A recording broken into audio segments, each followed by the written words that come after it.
And we're live.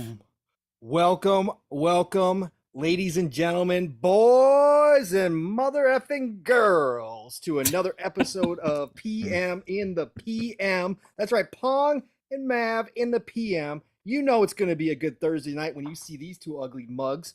It is September the 8th already, and the gaming gods have blessed us once again with a week full of drama, full of intrigue, basically a soap opera at this time amongst two CEOs, plus a plethora of other fun and interesting topics. But as you can all see, chat, it is great to see you all. We do have a guest this evening, so this is going to be one of those special shows, and we've got a string of them coming up here because Mav has been working the phones behind the scenes and pulling together some guests for us.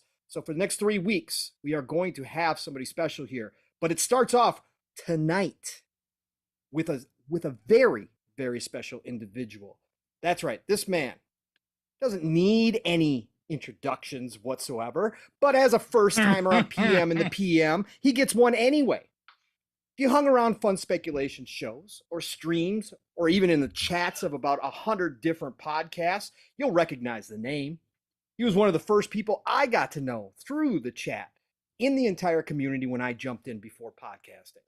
This gamer can sing every Dave Matthews song, all the while telling you the differences between a system with a Zen 2 8-core 3.5 gigahertz 10 2.28 teraflop GPU, 36 CUs at 2.23 gigahertz, and one with 8 Gen Zen 2 cores, 3.8 gigahertz, 12 teraflops, 52 CUs at 1.825 gigahertz with full RDNA2. That's right, he can tell you the difference between those two systems while singing Dave Matthews. He can incorporate those two together. That's how good he is.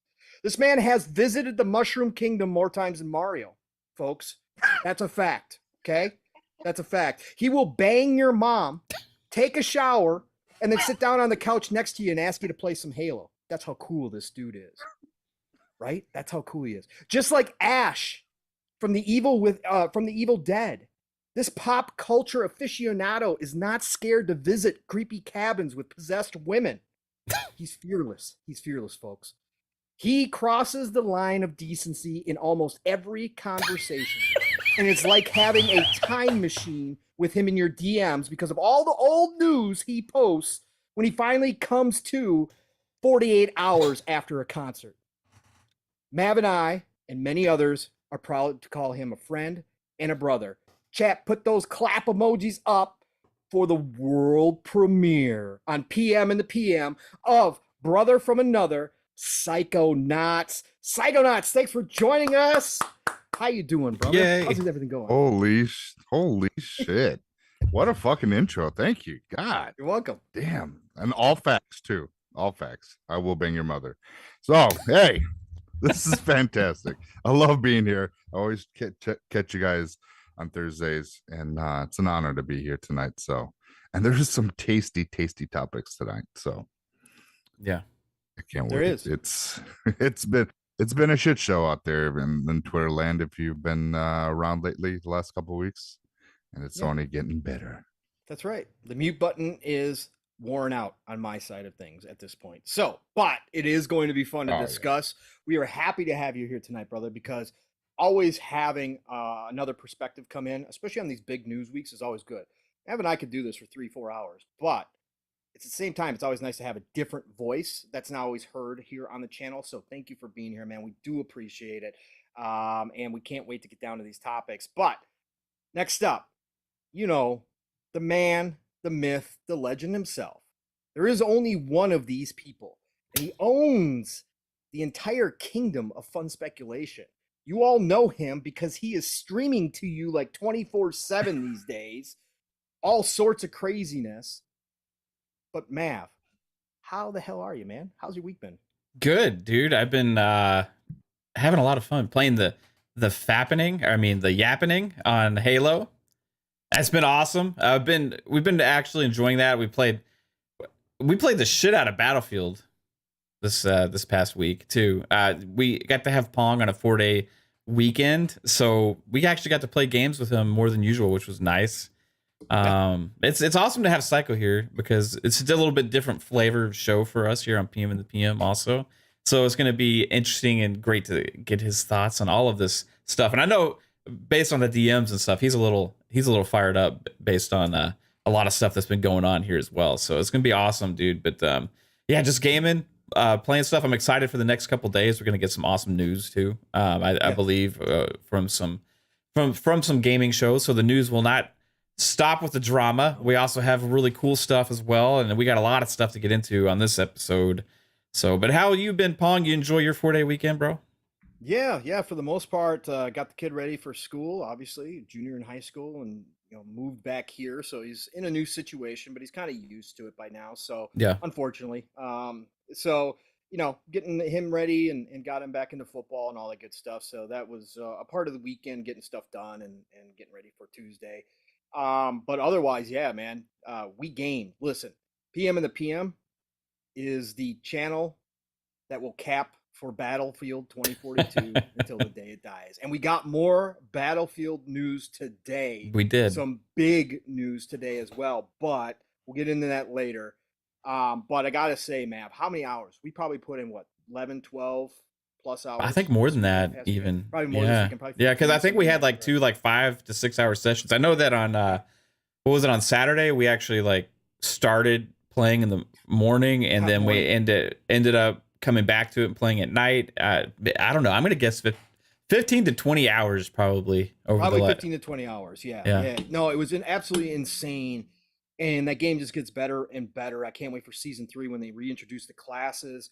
But they really, again, we talked about this, Mav. We've mentioned it many times.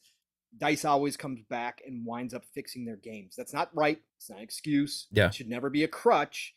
The upper management at EA really screwed them over on this one, but they are doing the work. We joked and laughed when they came out and said, no, we're serious. We are committed to fixing 2042. We kind of laughed and joked about it and said, yeah, right. Come on. You guys are moving on to the next. But I got to say, shout out to the team, the entire team, because they are putting in the work on this game, and it is playing so freaking well. We've had so much fun, Mav, nonstop. I mean, you can't play for that many hours and it not be good. We were just having such a great time. I can't wait to see what the future brings. And we're going to talk about Battlefield a little bit later with the news today. But anybody who's interested, I'm seeing more and more people step back into Battlefield as soon as it drops in EA Play. I think we're going to see another bump, and I think it could be a good bump as people catch on. It reminds me of the effect, the Division 2 effect, when we were starting to play Division 2 a lot on stream. I've noticed a lot of people in our chats and stuff were like, wow, this actually looks like it's a lot better. And they go and look and check GameStop and get it for $5-10 used. Or I've seen people, they said they got it from GameFly used as well, So people are starting to dive back in. And I think everybody that said that they got it after watching us play were like, wow, this is great. And we've actually been able to play with some of the community members also that have done that. And it's been awesome to see, a game gain traction a little bit, and I hope it continues. I think there's some excitement getting back into that community, and I think it's gonna keep building upon itself. Yep, and it still plays different enough from Call of Duty even after Modern Warfare 2 comes out, which is going to be an absolute train. I mean, don't get me wrong, Modern Warfare 2 is going to be a beast when it drops. That's going to hurt Battlefield a little bit at that just around launch. It is. Yeah. The nice part is that Battlefield still plays differently enough that you go get a different experience with Battlefield. That's what it was always for me, right? Battlefield was always I'd play Call of Duty for a little bit and then hop over to Battlefield. That's how I used to do it. So that's what it's lining up to for again. Otherwise, I did get some more time in Soul Hackers 2. I'm up to, I think, about 15 hours now, something like that, in Soul Hackers 2. Having an absolute rip-roaring time in Soul Hackers 2. Love it. As I've said for the previous 2 weeks, just fantastic game. And then I did reinstall Cyberpunk 2077 due to the news this week. I wasn't prepared to reinstall it this soon. I was going to hold off until the new expansion dropped. But then when they showed it off and they dropped the Edge Runners DLC with patch 1.6 this week, I had to jump back into it because they did add a mission that is related to Edge Runner. They also added like 3 or 4 side jobs that weren't in there before. So when I fired it back up again, I had some more side jobs to do, which was great because I've cleared everything. So that was fantastic. So I got to do a couple of those. I started the Edge Runner mission now. Awesome, absolutely incredible because it's just I won't even spoil it. But if you're playing Cyberpunk, go back and do the Edge Runner mission. Get that going because it is so cool. And now you can change your outfits. You can have actual, they've got transmog in there now, so you can actually set up your outfits, not dependent upon what armor you randomly find, so you don't look like a bum who dug through some trash to find their outfit. Based upon all the stats, you can actually dress up your character the way that you want to. So that was cool as well. And you know me, I'm a fashionista sometimes when it comes to video games. So I did do that as well.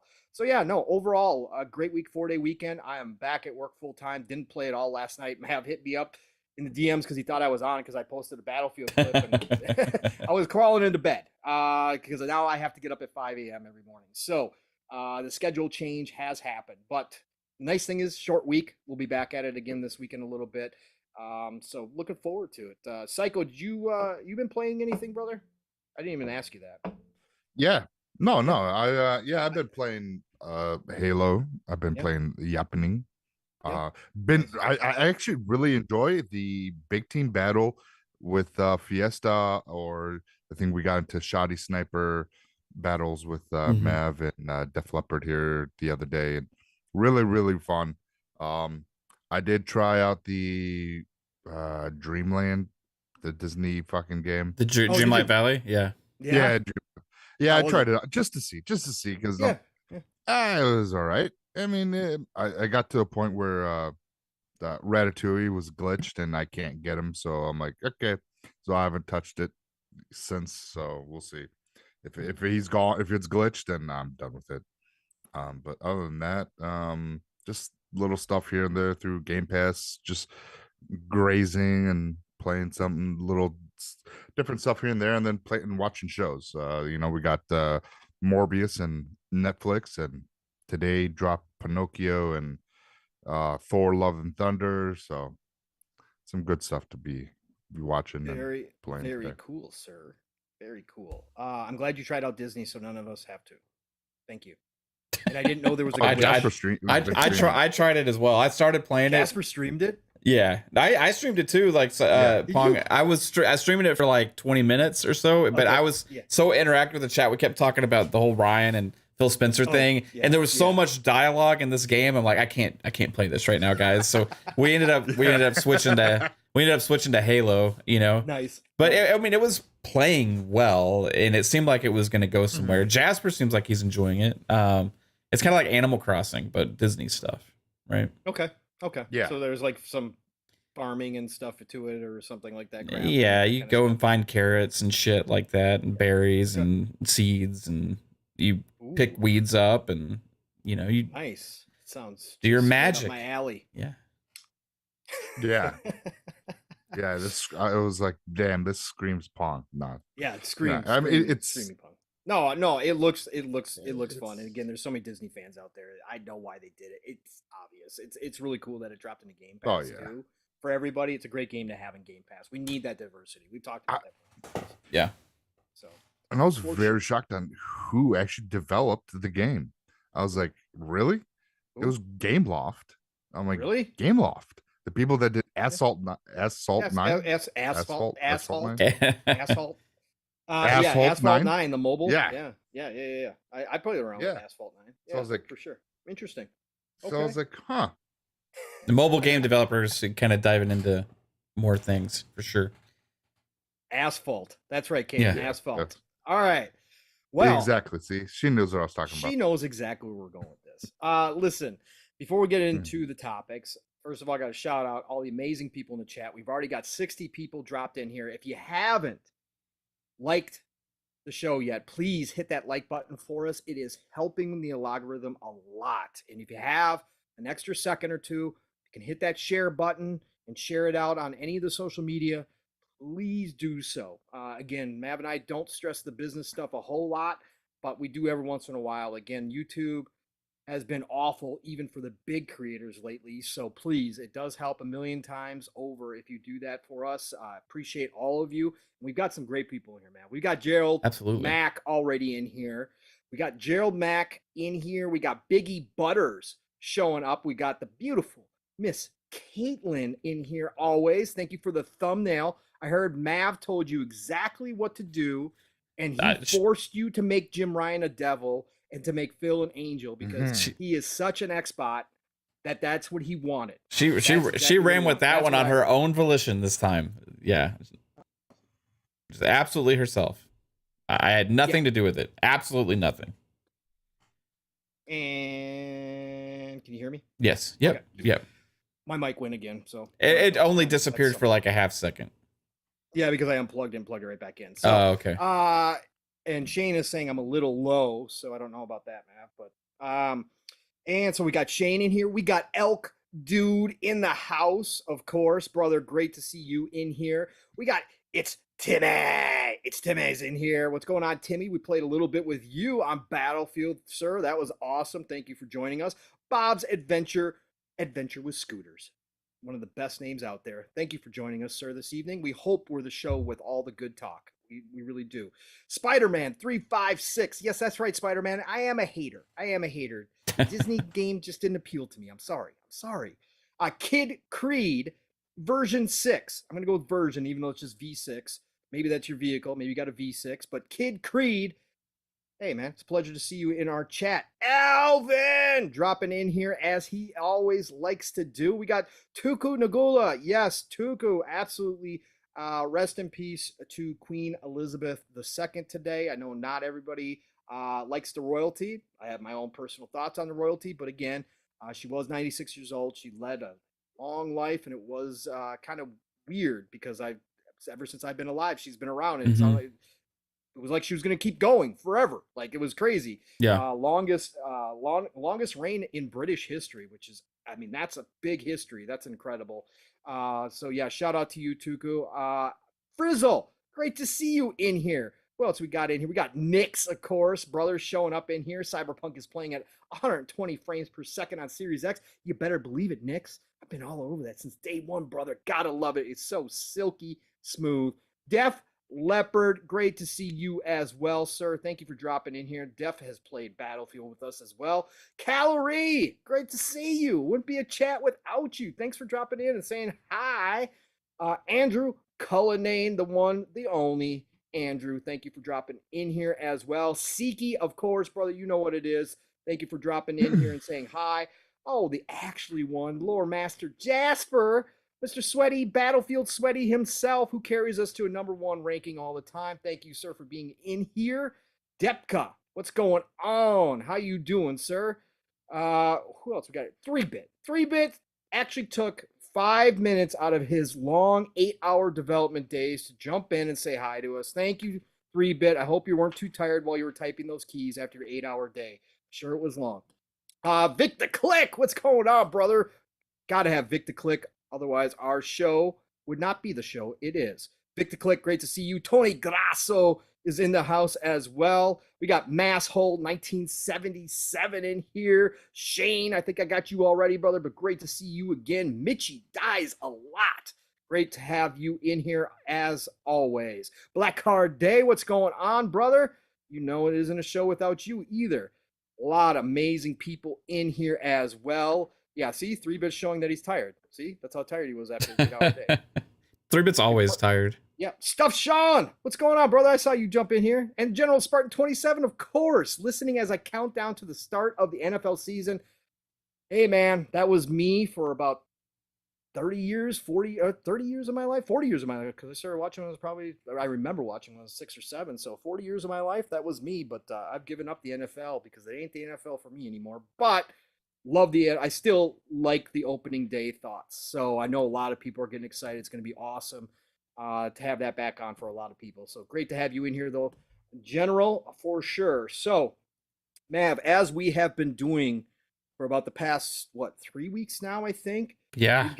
We've got to start the show off with like the negative stuff, right? We got to end it on a good note. We can't end it on a bad note. So we've got some stuff.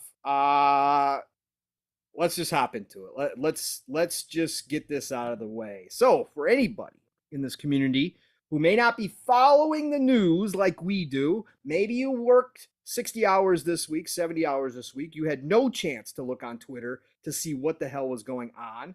But guess what? We've got two CEOs. That's right, Jim Ryan and, of course, Phil Spencer, fighting publicly at this point. So we've got to cover this because Jim Ryan did an interview with GamesIndustry.biz. I've been promoting GamesIndustry.biz on Living Split Screen and here as well because I think it's one of the best sites out there for that real hardcore business kind of look of things, and they get some great interviews. Well, this was a surprising interview by Christopher Ding. That's right, Christopher Ding. Follow him on Twitter if you can. He's dropping bits and stuff on there, news on there as well.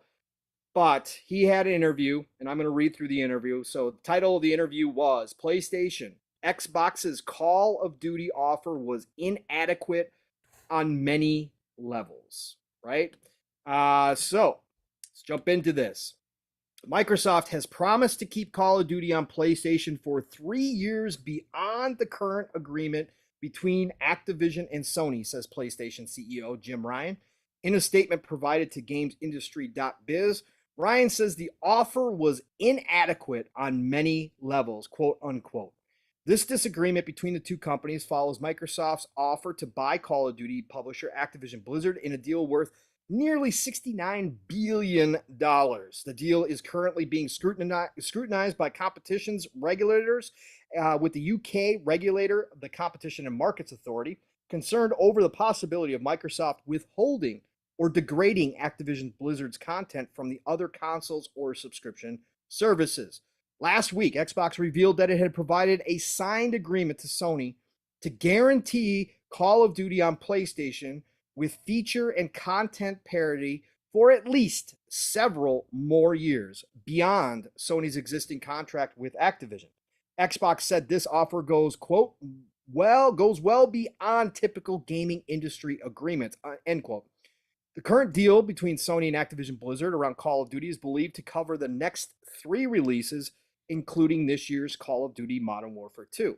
However, Sony says the offer fails to consider the impact on PlayStation gamers. Quote, I hadn't intended to comment on what I understood to be a private business discussion, but I feel the need to set the record straight because Phil Spencer brought this into the public forum, Ryan stated. This is Jim Ryan speaking, naming names, naming Phil straight out. Like this is not normal business here, folks. This is where we've gotten past the peek behind the curtain. We're now in soap opera territory here. This is crazy for two CEOs. Microsoft has only offered, and this is continuing his quote, Microsoft has only offered for Call of Duty to remain on PlayStation for 3 years after the current agreement between Activision and Sony ends. After almost 20 years of Call of Duty on the PlayStation, their proposal was inadequate on many levels and failed to take account of the impact to our gamers. We want to guarantee PlayStation gamers continue to have the highest quality Call of Duty experience, and Microsoft's proposal undermines this principle. Listen, as the great David Jaffe, whether you like him or hate him, the dude comes with some really good takes from time to time. I personally think that he's got great takes a lot of the time, whether they're controversial or not. But as he went off on Jim's statements here, I'm going to use his quote and say, they're not supposed to give a fuck about your customers, Jim. Okay? That's not what Xbox is here to do.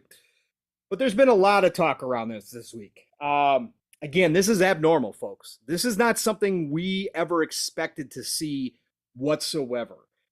This is beyond aggressive. This is a full-fledged attack. He names Phil. Even when Phil was talking, he didn't name Jim Ryan. He said that we sent, Sony an offer to extend the contract.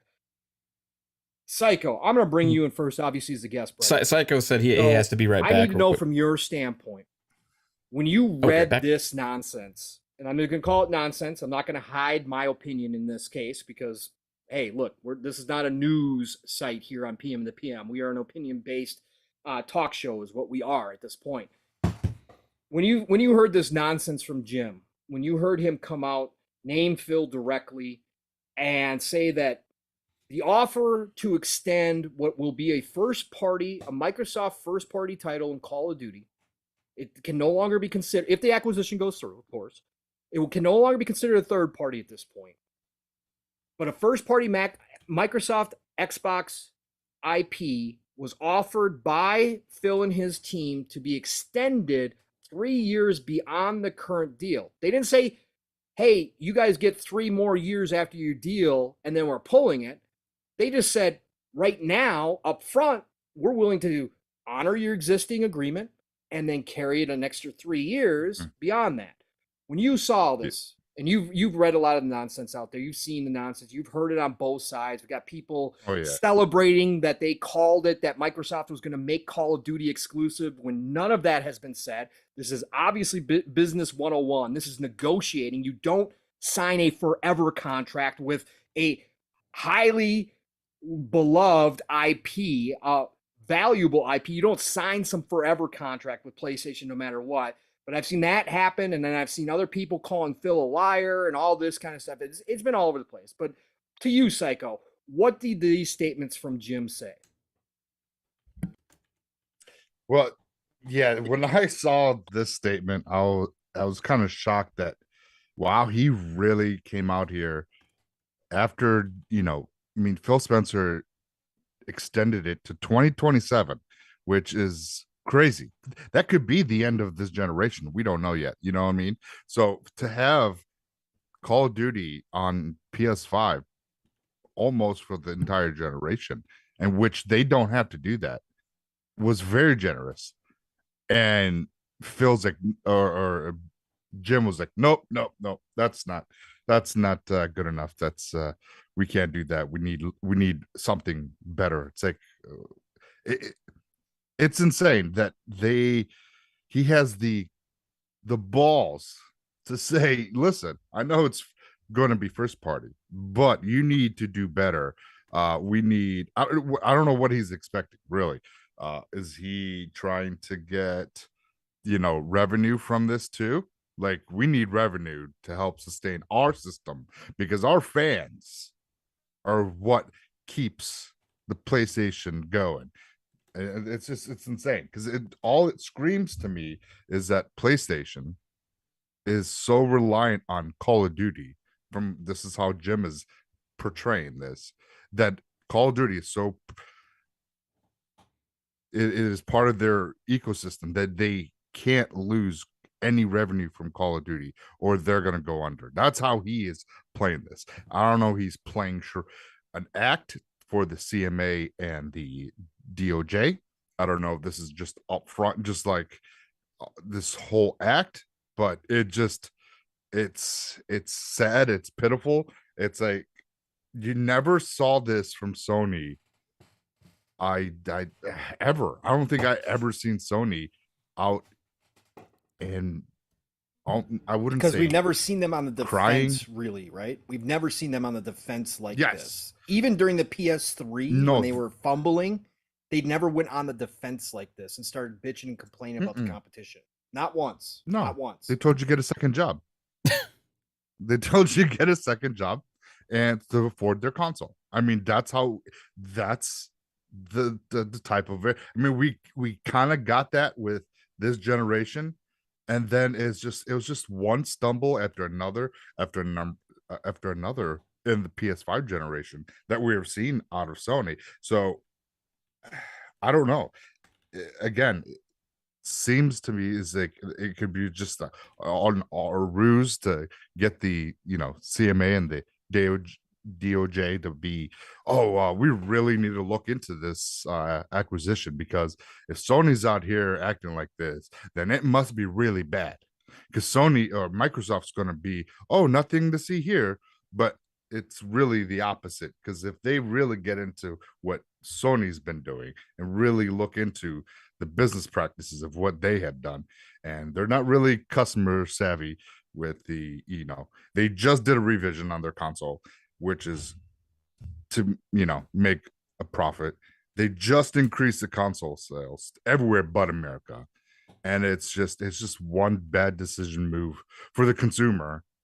But yet Call of Duty is the thing that holds it all together. It just baffles me how he's dancing around this. It is making this type of statement that they have to have Call of Duty, or because the consumers need to have an experience on PlayStation. But yet you pull, make timed exclusives for games. Like, we still haven't seen any timed exclusives for Final Fantasy. I mean, even 2 first-party games, Deathloop and Ghostwire Tokyo, are both timed exclusives for PlayStation. And there's just the list goes on and on and on. They've been doing this since PS2 days, and even before that, even really back on the PS1, and talking about how if anybody makes I think it was Capcom, if you make this game for Sega, good, you're not gonna have your games on our console anymore. And it's just that arrogance, and it's just been there since a long time. And now that this disrupts them so much that they are like, oh shit, it's uncanny of PlayStation seeing this from them. And to your point, Psycho, if we take Jim at face value right here, right? If we take all of his comments, all the comments to, the Brazilian courts, and obviously we know that they spread those comments to every single regulator across the globe. We know this. We know that they made their opinion well known.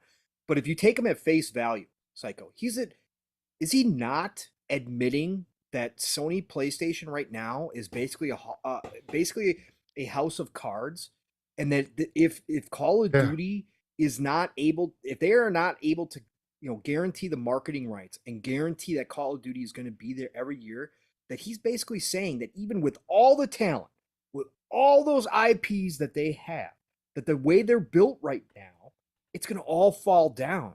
Isn't that what he's saying? And we've talked about it, Psycho. We've talked about it on many shows. Just looking at the numbers and where Sony's at, or where PlayStation's at, and how important they are to Sony. But you look at what Call of Duty brings in. Call of Duty brings in somewhere. I think Vanguard brought in, I think they estimated like 256 million or something like that. Or maybe, I think it was 256 million, 257 million in a year. That's a down year for Call of Duty. And that's not counting all the other Call of Duties. Okay. So they are a major part of what PlayStation does. But to you, Psycho, do you think Sony falls without Call of Duty? Is Jim slighting the rest of his teams there? Is he saying we can't compete on any level without Call of Duty? Meanwhile, Nintendo and the Switch doesn't have Call of Duty, but they're doing just fine over there. Is he honestly saying it's that bad right now? What do you think? That's the thing. It's like, if it's true, if we're taking what Jim is saying word by word and being factual, then yes, that the PlayStation is such a house of cards where taking Call of Duty out, they're gonna crumble. So you're telling me that all the developers, all the studios that you have on hand, that none of them can make anything near Call of Duty, but yet you have these AAA bangers that are game of the year, and that's what that's what we hear every day. Consumers, we got the bangers, we got the game of the year. You're telling me that no one, no dev, Naughty Dog, Insomniac, Gorilla, they just got Bungie. You tell me none of these guys.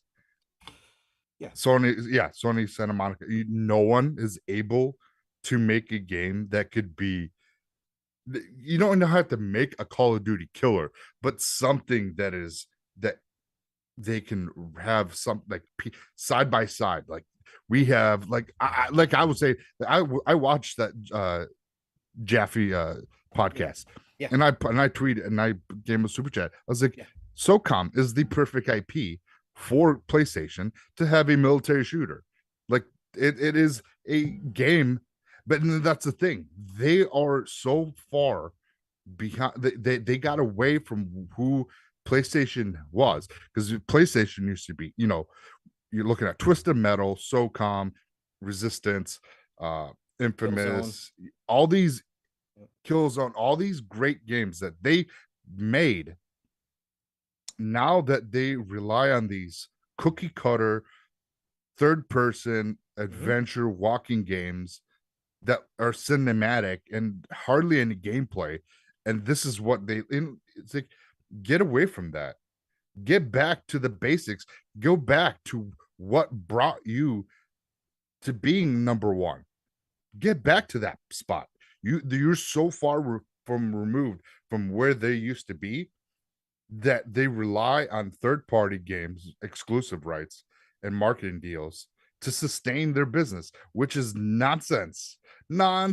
They should not be in this situation if it's true. Yep. They should not be this. They should not. Oh, I agree with you wholeheartedly. $10 super chat from TK Chillin. Thank you. I appreciate that a lot. The first PlayStation is what brought me back into gaming, but that Sony arrogance is what drove me to Xbox when it launched. Yeah, no doubt about it. Back in the day, especially, they carried that swagger on their sleeve. Yeah, 100%. And we got a super chat from Alvin as well. Yeah, for $5. Okay. Yeah, he said $5 super chat from Alvin. Appreciate you, Alvin. He says, inadequate on many levels. Jim echoing his wife's talking points. Ouch! Wow, Alvin coming out spicy tonight. I wonder. Spicy. I like it. I like it, sir. I wonder if Theodore and Simon are going to make some interesting comments as well. But to who was that gentleman with TK Chillin? But exactly, like back then, that was Sony when they had phenomenal games, but they were exclusive to the console, but they made their own games too. Everybody was, that was back in the 2000. So we got the original Xbox giving us exclusives, and you had Nintendo doing the same thing, and it was a great competitive market. Yep. And then Sony got to the point where in the PS4 that they got such a they got the casual gamers and the money, because they started, if you want to play crossplay, that's going to be a fee. If you want this is going to be a fee. Cloud saves, that's going to be locked behind. You got to have this subscription service. They sit there and they saw the money coming in. And now they're like, we can't lose that. We need to keep it going. We got to keep, it's crazy. It's like, listen, guys, you can't have everything. Each generation, it starts over from scratch. Right. You got to fight for it again. And it's like, Sony's like, no, we don't have to fight. Why do we got to fight? We sold 120, 130 million consoles last year. Mm-hmm. And it was insane. And they got complacent. They got complacent. They did. And I saw, they really did. I saw a post that someone was comparing the revenue of Activision Blizzard from what was it? It was Microsoft, Sony, and I think Apple. Yes. Yeah, Apple and Apple. So iOS and Android, I think, is the one you're referencing, right? Yeah. And they were showing the revenue stream. Mm-hmm. And then in 2019, the revenue stream was with, now remember, Xbox One, there was about 55 million consoles out there. Mm-hmm. And here's freaking PlayStation. They were only like 6, I want to say 19. I think they were 19%, and Xbox was 11%, I believe is the numbers. I think. Yeah. So. Yeah. And they were neck and neck in 2019.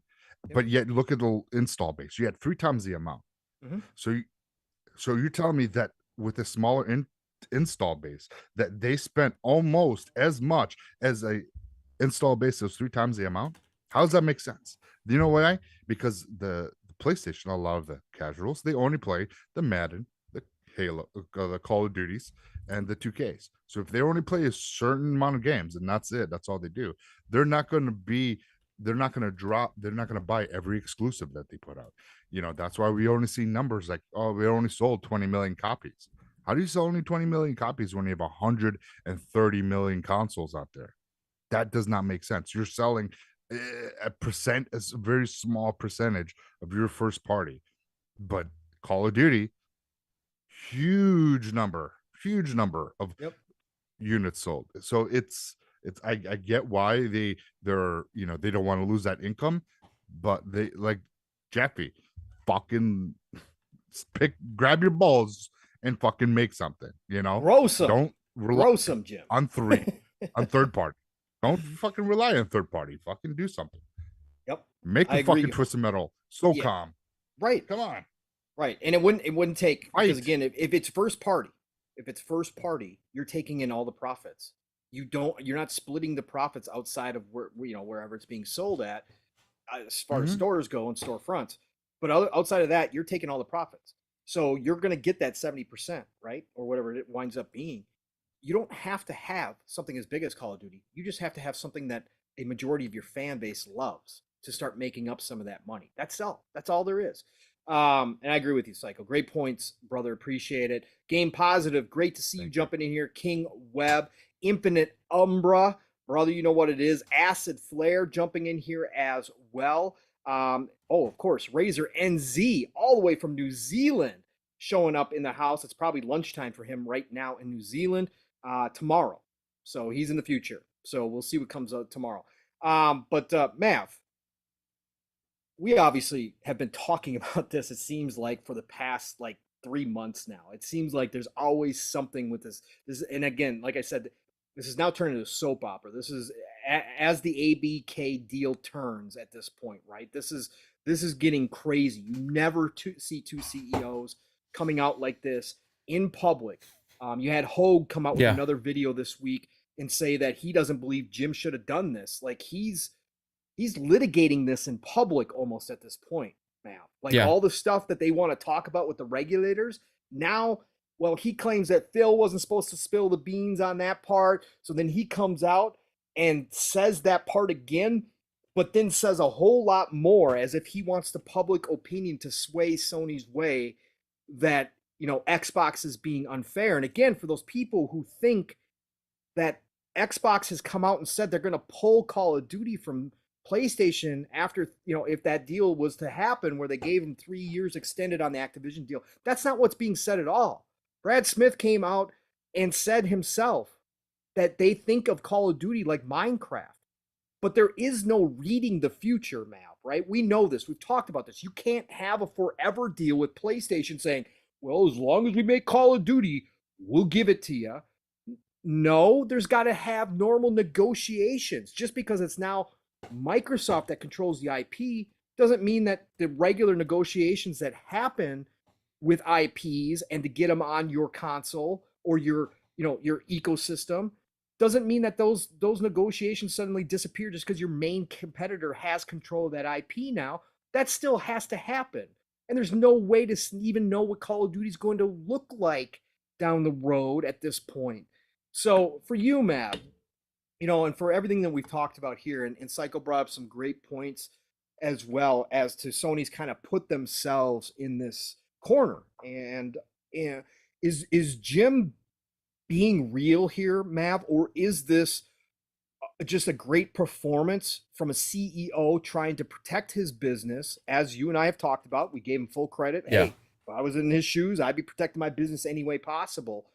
Is he out here, or is this real concern? Is Jim and the Sony board this scared that they're willing to litigate or negotiate in public when this acquisition isn't even done yet? What do you think, brother? Where you at with this? It's a show. No. I mean, it's got to be a show. I mean, he can't be that ignorant to the fact that this has already been said before from Brad Smith as well, right? I mean, this is not the first time that this has been stated from Microsoft and from Xbox executives and people working on this acquisition that they have already sent a signed offer to PlayStation. And what was actually alluded to before is more of like a rolling agreement type deal.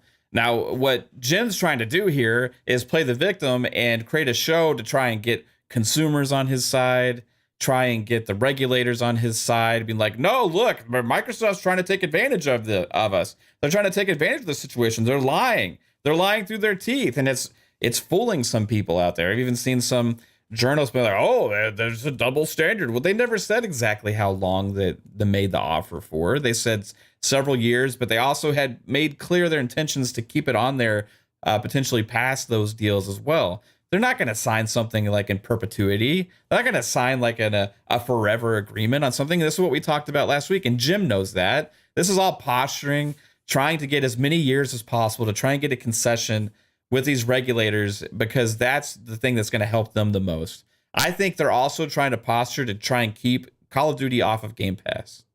Either try and keep it off of Game Pass or try and get it to where it's going to be included in their subscription service as well, to create what they see as a fair competition, which is just completely asinine at the end of the day. And here's why I think this is a big mistake. I think Jim's doing the wrong thing here, because you're playing with fire, right? Mm-hmm. You're absolutely playing with fire. You are putting out there this you're riling up people you don't necessarily want to mess with right now.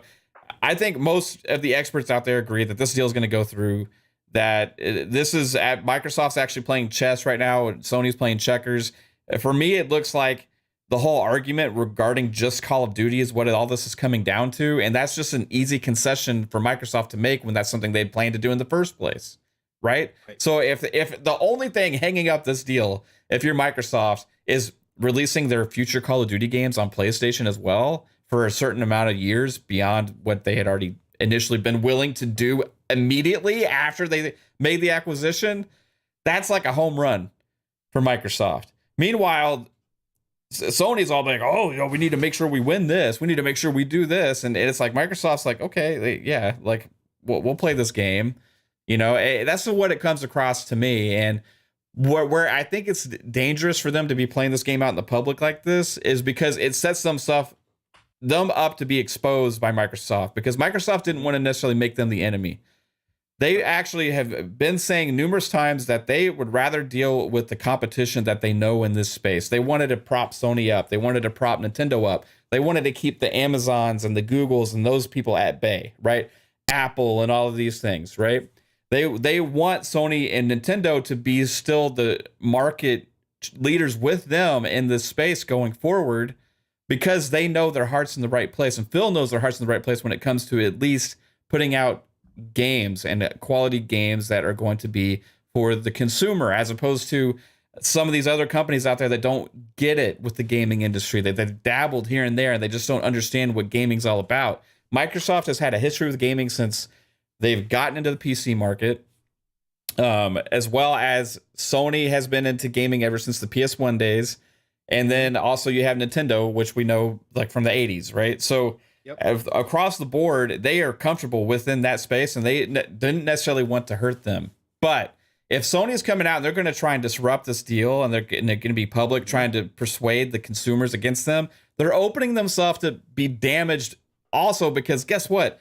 Microsoft can expose a lot of shit here that they've been doing that is anti-consumer. And if you're actually talking about the UK and the CMA specifically, and how they're trying to protect their consumers, one of the more strict, there's things that Sony has been doing that could be seen as anti-competitive in the marketplace for a long time now, as stuff that Psychonauts was alluding to.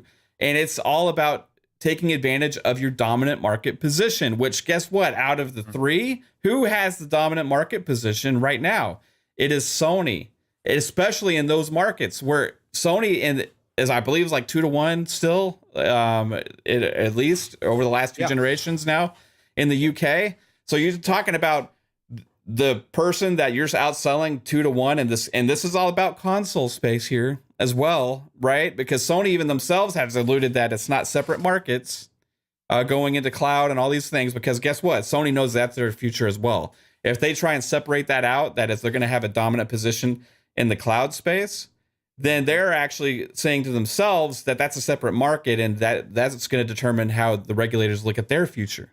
And they don't want that, right? So Sony here playing the victim is setting themselves up to be criticized actually from these other regulators and these things. So let me read something. This is from Delta.net. It's it looks like a website for regulation and competition and all these kind of things. And this is a little bit of a question about what is a dominant market position. And it says, if competition laws are breached, then UK and EU legislation and the respective penalties get involved. Learn more now. Okay, so a company which holds a dominant market position has the capability to work independently from its competitors and customers.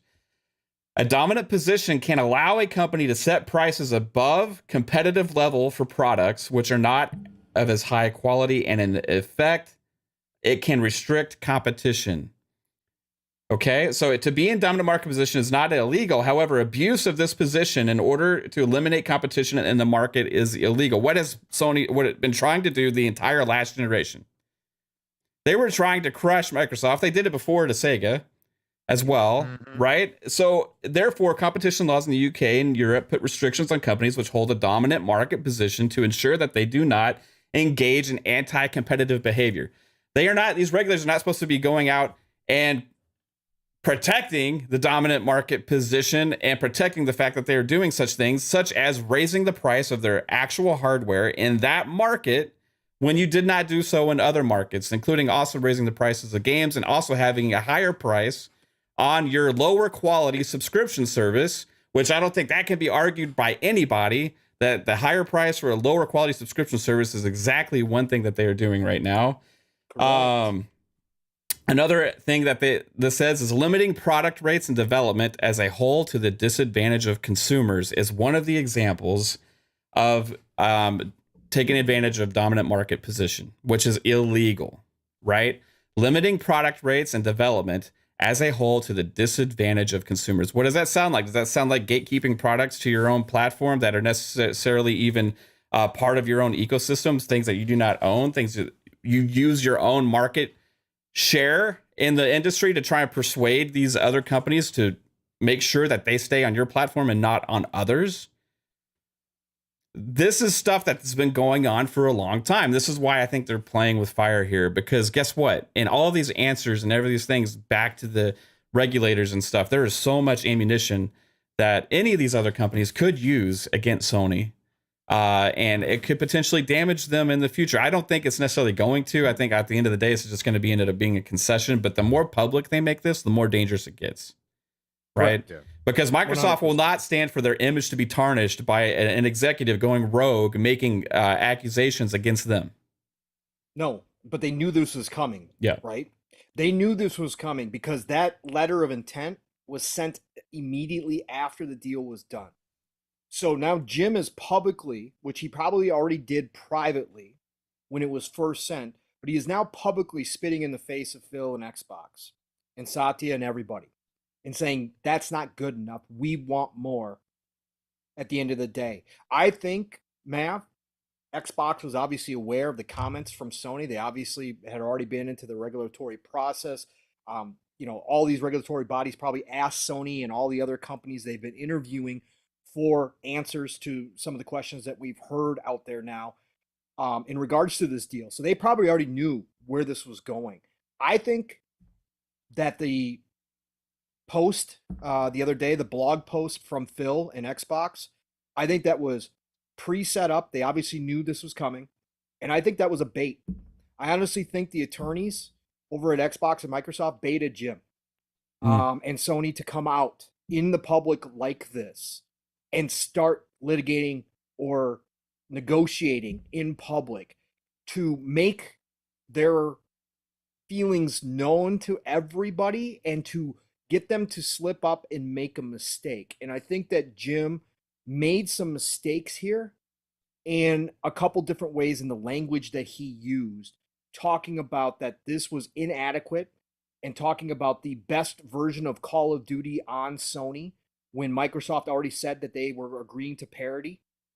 All of this stuff just shows that Jim and Sony, they don't want Xbox in any way, shape, or form.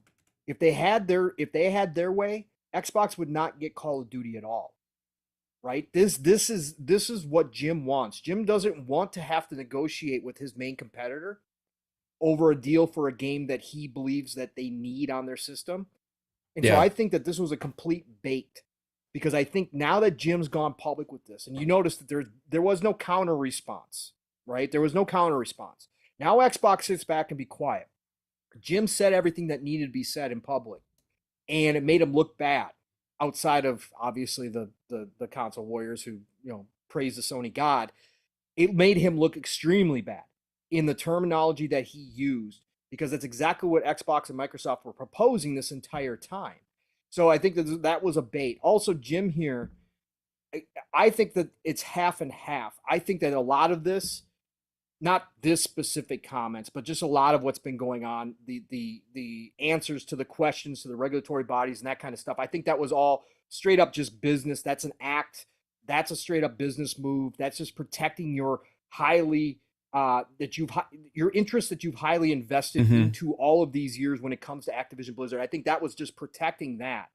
But I do think there is some real concern at Sony. I think that this, if they see it as, hey, Microsoft is not going to give us Call of Duty after 6 years, and I firmly believe that Microsoft will. I still think that. But if we are not taking in the revenue that we are getting from Call of Duty, that means we have to have games up and running that fit that mold, that can bring us that monetization back to our own ecosystem, because we can't afford to lose that chunk of change when we're trying to do all of these other things, because we neglected our entire library for an entire generation. We even scrapped studios that were making different games because we had the winning formula for an entire generation. Yeah. Because we outsold them 2-1. We didn't have to do anything different. We relied on third parties like Activision Blizzard for all of the genres that we weren't going to make, because we only wanted to really make one type. And I think that because they're expending all this cash to, make third-party deals now, to get these games as a service up and running, to buy studios like Haven, to get into the PC market by buying a studio like Nixxes to help with the ports, to do all of this stuff that they neglected for an entire generation and never prepared for. I think that's really where the fear is, that if they lose that constant stream of revenue from Call of Duty, it is going to hurt. That they are a house of cards right now. And now, again, I'm not saying Sony dies off by any stretch of the imagination, but does their stock take another giant hit? Yeah, they would take another giant hit. Would that all of a sudden put them in danger of a takeover? Yeah, you better believe there's some companies right now taking a look at Sony. Even from where their stock is right now, they're taking a look at Sony. Yeah, they're down 40% year to date right now. Correct. Yeah. And again, PlayStation is such a big part of that stock price. It's not everything. Yeah. But it's a big piece of the pie. It's their biggest profit maker. Yes, it is their biggest profit maker by far. And let's not forget, they're investing in electric cars now. They're R&Ding electric cars. They're doing all this other stuff. So Sony is at kind of the mercy of what PlayStation is able to do. And so because of that, I think that they are really scared. And I wouldn't say like, the fear of God kind of scared stuff, but I think that they're extremely concerned about it's what like the potential. They're only interested in being in the gaming space if they're number one. Correct. Right. And because number 3 isn't going to give them what they need. Right. And which is not necessarily a good argument to make personally, in my opinion. Right. Because guess what? Other people have been in this industry for a long time that haven't been number one, and they've been fine, and they've been growing their business and stuff like that. So to come out in an argument that you have to be number one or otherwise it's going to damage the industry is a weak prospect. And also, again, it has allowed them to do the things that they're arguing against. And I'm going to give it another example of an abusive dominant market position. Now, this is again from the UK and EU, right? It says, tarnishing contracts with other parties through making the conclusion subject to acceptance by other parties. This would be like other publishers and stuff like that. By making the conclusion subject to acceptance by the other parties of supplementary obligations. You could say releasing a game on another subscription service as a supplementary obligation, not allowing that which in fact have no actual connection to the subject of the contract. Mm-hmm. Abuse of market position. Yeah, you have to release your games here. You're not allowed to release on other platforms. That is a term of this contract. Now, also potentially extending that out a few months past the agreement's even over, with first rights of refusal for subscription services, which a marketing agreement has no connection to a game going into a subscription service as well. So abuse of market position, again, also could be called out. Now, you could have lawyers across the board try and make cases against this. Sometimes you could win, you could not. But when you're arguing against one game franchise, one game franchise, right? Remember, Microsoft didn't just buy Call of Duty. They bought Activision Blizzard, right? They bought Activision Blizzard. They bought all of Blizzard. They bought all of Activision. They got King.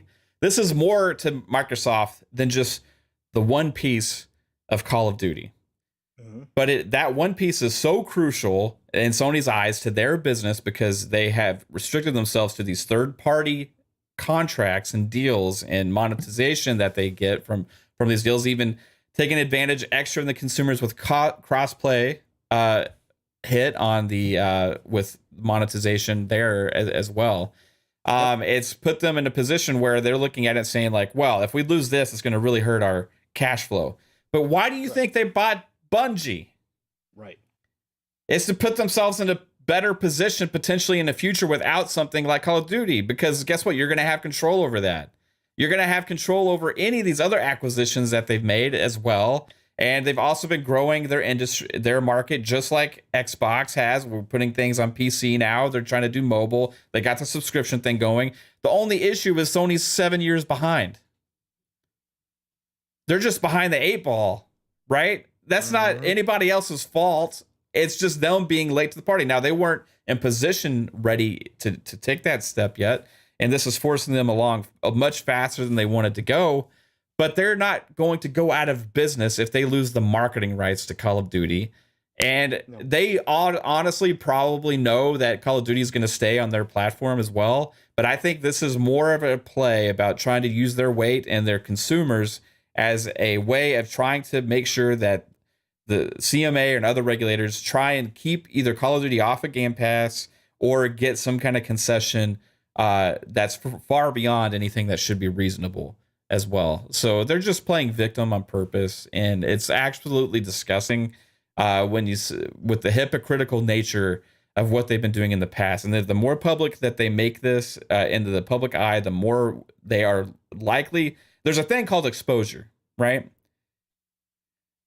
As far as companies, you want as little exposure as possible. Now, that can also go with publicity and the public image, right? If you're putting yourself out there and you're trying to make a case, to the public, you better as hell make sure that there is not an argument against your position.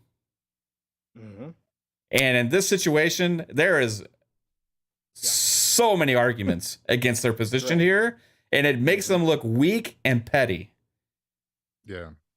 Yep. Well, the funny thing is that they kind of put themselves in this position with these third marketing deals and not focusing on first party and doing outside of what was their cookie cutter, what was their, this is the best type of game that that people love this, so they're gonna thing was the same freaking thing, but they put themselves in this position where that you can only blame yourself. So like you said, man, they just need to get, they're so far behind, and they know that, because they're like, it's not going to get there. It's not going to get there. Microsoft, it is going to get there. You need to do something. Like, it's not going to get there. And now here we are. We're there with the cloud streaming and the Game Pass and everything. And they're like, we told you. And they're like, fuck, we need to do it. We need to do our own thing.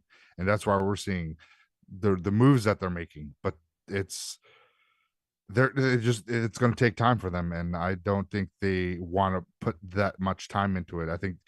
I really do think that if they're not number one, that they're going to bow out, and that's on Sony, not what Microsoft did or anything else.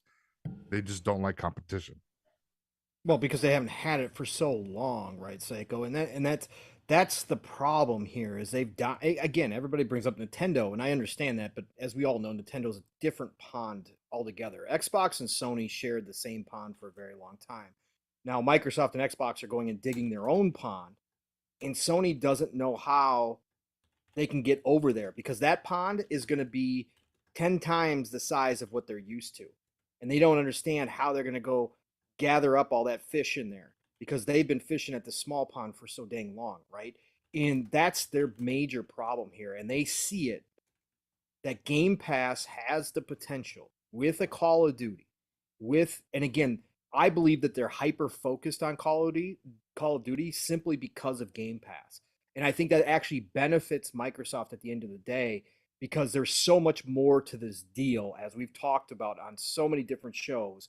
Everybody just sees Call of Duty, but my God, there's so much more here that this means to Xbox and Microsoft. So I actually think that helps them because I think Microsoft is willing to do concessions, but I think Sony is scared of the fact that they can get to a point where no matter what they do, they are going to find themselves always trailing Microsoft and Xbox in that specific part of the ecosystem. That no matter what they do, even if they drop day and date their first party titles, that they will always be behind on subscriptions to Game Pass because Game Pass is going to be so much bigger than anything that Sony can even do, even if they put all their effort into it. And I think that they see that Netflix situation. Now, I think there's some things that Sony can do to mitigate, kind of where it's going. It means that they have to change their entire business model, and it means that they're going to have to take some big risks. I think they've started to do that now with the games as a service and that kind of stuff, but they really are going to have to bring back or at least continue to increase their team sizes to the point where they can be developing 2 to 3 games per studio on a regular basis. Otherwise, content wise, there's just absolutely no way they can match this whatsoever, Psycho. And I think that to your point from before, that you brought up to Jaffe, they have titles that they can bring back that have the potential. Yep. That they have absolutely 100% thrown in a closet, lock the closet, throwing a bunch of chains on it, throwing a bunch of boards with nails on it, and said, nope, we don't need these anymore. We're not touching them. They're going to have to rip all that stuff off and open it back up again. And they're going to have to pull some of those IP off. And they're going to have to start dusting them off. They're going to have to find somebody to work on them and make them give them the potential that they all deserve. But they can do that. This is Sony. I've been there through the decades with Sony. Again, I've owned every single Sony console that's ever been made, and they have that potential, but they're now in a high risk situation because PlayStation means so much to Sony Corp as a whole that they don't have the luxury of having a bunch of failures anymore. They can't do it. They have to have successes now. So I think that that's really put them into this corner, man. Great points from both of you guys. Got anything more you want to add? Nope. On this topic, On this topic. Yeah. Oh, get your Team Phil, Team Jim, Team T-shirts in the store. Again, we got Team Phil and Team Jim T-shirts in our store right now, guys. The Team Phil shirt is $25, which matches the price of the friends and family plan that Xbox has. So you're allowed to wear that shirt anywhere you want. You can also share it with 5 people. The Team Jim shirt is $70 because of inflation and quality and stuff. And then also you can only wear it, yourself, and you can only have to wear it where you bought it. So if you bought it in your house, you can only buy it. You can only wear it there. If you leave the house, you got to take it off. That's the rules with the Team Jim shirt. So, I just tried to model it in line with the brand's messaging to the consumer. And that's where that is right there. So Team Jim, Team Phil, let's go. And yes, that's all real, folks. He really doesn't have a That's freaking hilarious, brother. Absolutely freaking hilarious. Well. Where do we want to go from here? I mean, hell, we got the second biggest news of the week today. Call of Duty Warzone Mobile officially announced, brothers. How excited are you? Are you throwing your consoles and PCs away? Are you going to be a phone only type of dude from here on out? Just mobile, mobile, mobile? Is that going to be it? No. No, it's not happening. Okay. I mean, but yes, that is actually real. I saw it and I was like, yeah, cool, but that's it. Yeah. But we laugh, right? But this is all part of the roadmap that Phil saw when they were doing this acquisition. That's going to be a moneymaker. We all know it's going to be a moneymaker. Call of Duty Mobile, and I know it's Tencent. I know Tencent is the one that handles Call of Duty Mobile, but that's already just prints money. Now you throw Warzone in there, bro. It's going to be another revenue stream coming into Activision Blizzard that will be, we all believe, shortly a part of Xbox. It's crazy, man. It's crazy what they've got going on there. I just had to throw that in there because it was today's news. Yeah. Mav, you got any preference of where we go? Go ahead, Psycho. I was just gonna say that'll probably be part of the Game Pass mobile plan that's in the works. Probably in the works. Yeah. I've been on that train forever. That would eventually do that. It makes too much sense. We do have a super chat from Outbreak Podcast. Did we get this one yet? It's $2 super chat. Shout out to Outbreak Podcast. That's Web Dave. Absolutely amazing. He says Phil needs to pull extra 3-year offer. Suck it, Jim. I said, I'd be a terrible CEO. I'd be cutthroat if I was Phil. I would have been cutthroat a long time ago. None of this would be happening right now. We'd probably already be pulled into court, right? Because I'd be terrible. Because I would have told Jim to F off like a long time ago. I would have been like, no, we own it. We're going to own it. It's not yours anymore. Come offer us an extreme amount of money to put it on your console, and then we'll talk. Okay? Then we'll talk. Until that point, not going to happen. And I would have ripped up all those deals for Ghostwire Tokyo, and it's just stupid. It's just stupid. But this is why they played nice. This is why they played nice all along. They knew they were going down this road. They knew they were going to have answers for any questions that came up. They had to look like the good guys. They've been playing this game all along the right way. So I'm not going to take away from Phil, but I agree. I would have ripped them up too and said, screw it. No more. Yeah. No more. All right. Unfortunately, they don't have to just worry about Sony. They have to worry about these regulators that know absolutely zero about the industry, and they're going to have to educate them. And that's going to be a lot of what's going to be going on behind the scenes right now. Yeah, and that's where they get to these phase twos is Microsoft and Xbox's turn to educate. Yeah, and then this is where, and I can guarantee you, they are throwing out all the dirty laundry on Sony in their education. If we saw the response letter to Brazil, I would expect now even harsher responses. Yes. With more information, more detailed points of emphasis back to those regulators on exactly what Sony's been doing with their dominant market position in their territory, because that's all 100%. That they should be considering is their territory. Correct. That's you're 100%, Mav. All right. Well, delay season continues, boys and girls. Yep, delay season does continue. I'll back this up with some good news as well that we had this week. But Atomic Heart, we thought maybe it had a shot at the end of 2022. Well, they've now partnered with Focus Entertainment, which is a good thing. They got a nice big publisher now, helping them out. That's going to probably mean better things for the game overall. But they now said winter 2023. So early 2023. Most people are saying between January and March. Please, God, just don't make it February, whatever you do. Okay, whatever you do, do not make it February. But obviously Atomic Heart from Mudfish Studios is one that a lot of us are looking forward to, especially after that last trailer. We just got to see at Gamescom, which was incredible. But we do know for a fact now that we get it early next year. You guys have any thoughts on that? Are you disappointed, or are we all in agreement? Just do what you got to do. Just make the game good. Don't care. That's fine. Yeah.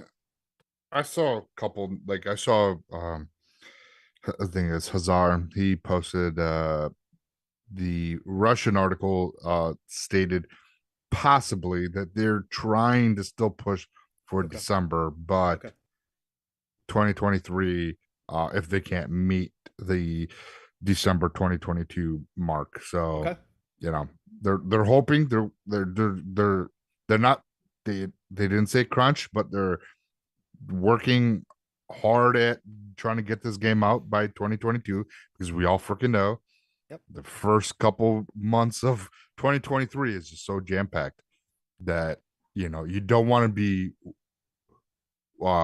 overlooked and, you know, over and just kind of like thrown to the wayside in with all those games, especially when you got Redfall and Starfield.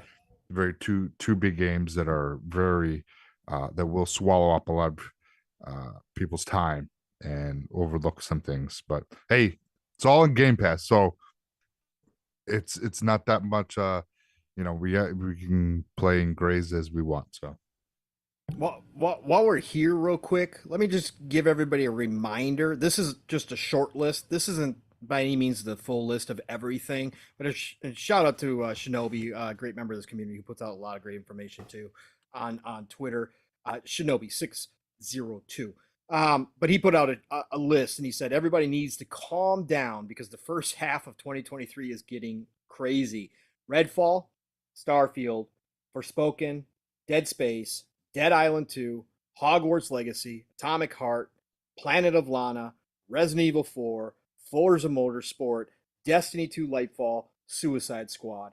And then you can also add Atlas Fallen in there because they finally gave us a release window of spring of 2023 as well, plus probably 100 other games in there, somewhere in that neighborhood, probably between 50 and 100 other games in that time frame. It's getting ridiculous, isn't it, Mav? It really is. Oh, yeah. Yeah, the 2023 is gonna be freaking bananas, man. It's like a smorgasbord of gaming goodness, and I don't know how we're going to make time to play all these games. I mean, half of them may be delayed out of the first half of 2023, you know, and don't say that. I wouldn't. Don't say that. But even if half, look at it. I know. Even if half of those games were pushed out, there's still too much to play. Yeah. It's absolutely insane. So, I think 2023 is going to be that year, and it's because it's not just Microsoft that had a weak first party 2022. It was all major publishers except for Sony. They're like and Nintendo, you know. But I'm looking at actual like the other third party publishers as well, like EA, Ubisoft, 2K. You know, like across the board, like the industry as a whole has just had less big games this year, right? We're gonna have a couple maybe towards the end of the year in October and November, right? Sony's got God of War Ragnarok. Sony kind of carried 2022 with first party big AAA type games, right? Yeah. Other than that, there was not a lot else. However, this 2023 is going to be like everybody's just going to come out swinging, except for maybe Sony, which is the interesting thing because we don't really know what they got for 2023, right? So. We don't also know what Nintendo really has too much yet. Maybe Breath of the Wild 2. We'll see. But other than that, like Microsoft is potentially going to be in that position where they're going to be the ones next year that are going to have so much stuff. And then some of the competition will be like, well, we don't have anything ready yet. You know what I mean? Right. So, and then third party is going to also come out strong next year also. So, and it's not just the major publishers, Pong. It's these new ones. It's these new publishers and these new up and coming, like, publishers from like different parts of the world and all these things that have these games that just come that we've seen now that just like holy crap, like a game like Atlas Fallen, which was also pushed back, another delay also with that one. These games like this are just like jumping off the screen to us because we're like, wow.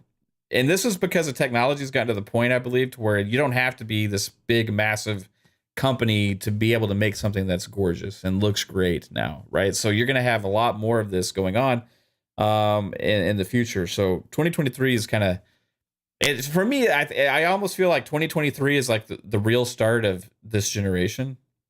And the last couple years have been kind of that holdover phase, you know, between the last gen and current gen, and like 2023 is really going to set it off, you know? Correct.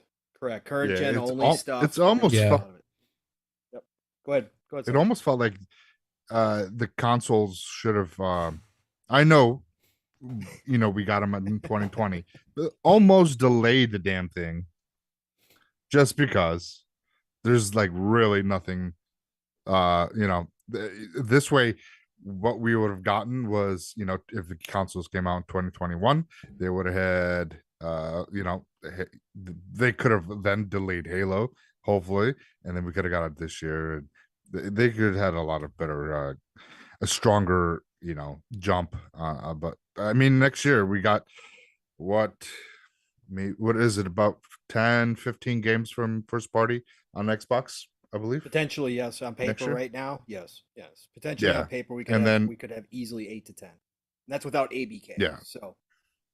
Yeah, exactly. And then it's just crazy, and yeah, it's cool that Sony had about 4 games out this year. Xbox does not have any AAA games, yeah, of course, but they are, they put out that second party deal with As Dusk Falls. Pentiment is coming out. Would you count High on Life? Would that be technically second party if they're publishing it? When Xbox Game Studios is publishing, it's second party at that point. Yeah, and then you got Grounded, that is finally getting a release. It's we're getting the story, so technically this is their launch of that game, because you're getting the full story, you're getting the full game this in a couple weeks actually. So it's just crazy, because next year, what is Sony, just speculation, has Spider-Man 2, so we'll see what they have in store, if they have anything. I know a lot of third party marketing deals, so we'll see what they have, because today was technically their showcase that was rumored showcase that didn't happen. Insiders. You mean there's PlayStation insiders got something wrong again? Crazy. Oh shit, crazy. Calorie made an interesting comment. He said, it looked like Jim Ryan blew his whole load already. Wow. It's funny. It sounds like a sticky situation. Yeah, it sounds like a sticky situation. But there are, Calorie, to your point, there are some people who have talked about this, that actually Jasper, that Sony had intended to have all of these games within the first 12 months of the PS5 launch, and they were trying to bury Xbox out the gate. That was the original word. Jim and his team had strategically set this up. They ended the PlayStation 4 generation with The Last of Us 2. Last of Us 2, Ghost of Tsushima. Was there one more in there? I can't remember if there was one more. I think it's just Ghost of Tsushima and Last of Us 2. They wanted to take that momentum, and obviously this is pre-pandemic strategy, right? They did not know they were going to have problems putting out their PS5s. They did not know anything. We didn't know that we were going to be in the middle of a recession worldwide at this point. None of this could have ever been foreseen. So their strategy was to roll in on the PS5 and have all of these games that you see now, the Ratchet and Clanks, the Horizons, the God of War. Don't forget, God of War is supposed to be last year as well.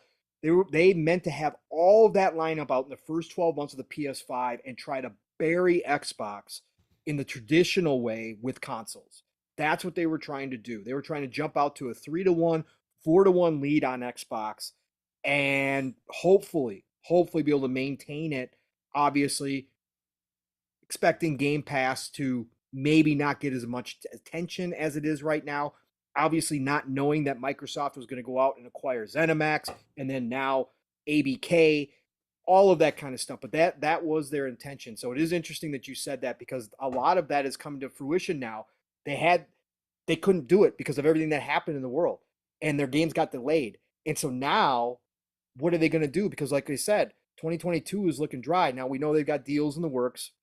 They've got things like Forspoken. Everybody poo-poos Forspoken, but who knows? It might turn out to be a good game and people catch on to it, and all of a sudden it becomes a decent sized seller for them.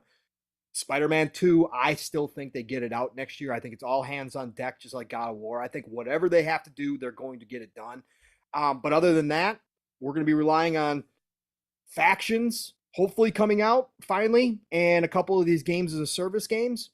and then we don't know. We don't know what else they got. So very Yeah. interesting though where they're at right now. Next year could be not so good, depending on how things turn out. Yeah. Yeah. Yeah. So And it's just like, it's just like this year for Xbox. But again, Xbox doesn't have any AAA games, but it's still first party and they got games coming out. So, we don't measure by the budget of the game, is the amount of fun you're having with it. right. Right.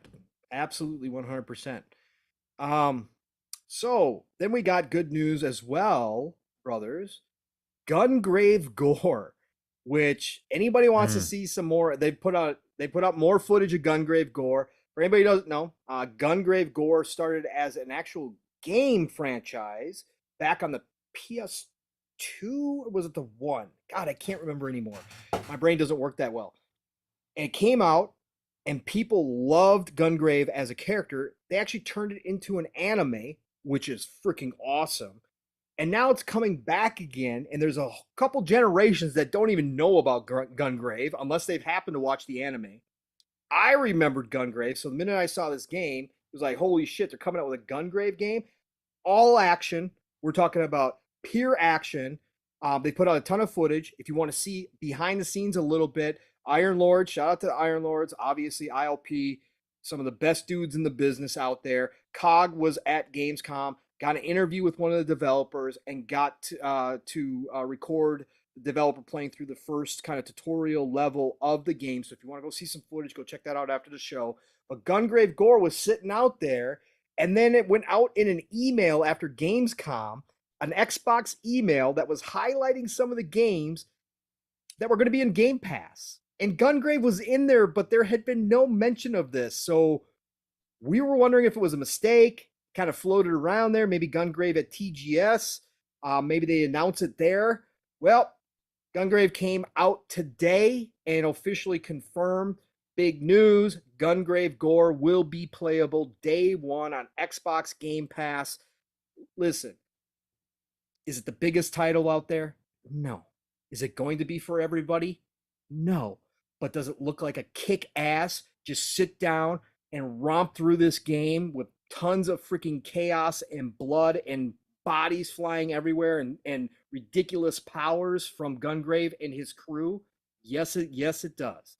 And could this be one of those fun games that all of a sudden you see everybody on your friends list playing? Yes, it could be. You guys excited for some Gungrave? You go first, Psycho. Yeah. Go ahead, Psycho. Yeah. Oh yeah. This. Oh my God. When you thrown that in our DMs, I was like, "Are you serious? Are you freaking serious right now?" I'm like, "Oh my freaking God!" I'm like, "Yes, yes, yeah." There's gonna be a lot of people that are gonna be introduced to this game, and they're gonna be like, "Holy crap!" And then they're gonna check out the anime and be like, "I like this. This is a fun fucking game." And then did it mention co-op? No, I believe it's single For player this only. yet? I believe it's single player only. Yep. Single player? Okay. Yep. Well, if it was co-op, I damn well know there will be a lot of people hopping in with friends, bloodying up some people. And yeah, if you have not watched it, folks, like Pong said after the show, check out the new trailer. Holy shit. Mm-hmm.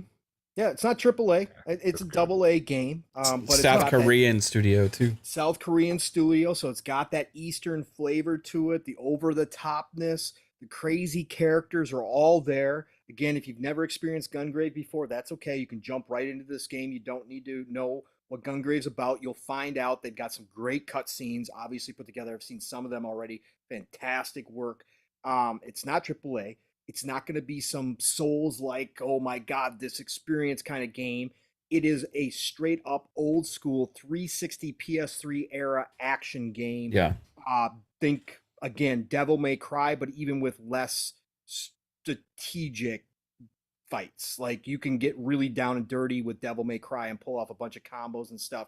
This game, the developer that COG interviewed said, "Hey, we wanted this to be a pick up and play game for anybody." So this is just going to be all right, just a blood fest. It looks amazing. Matt, you thought so too, right?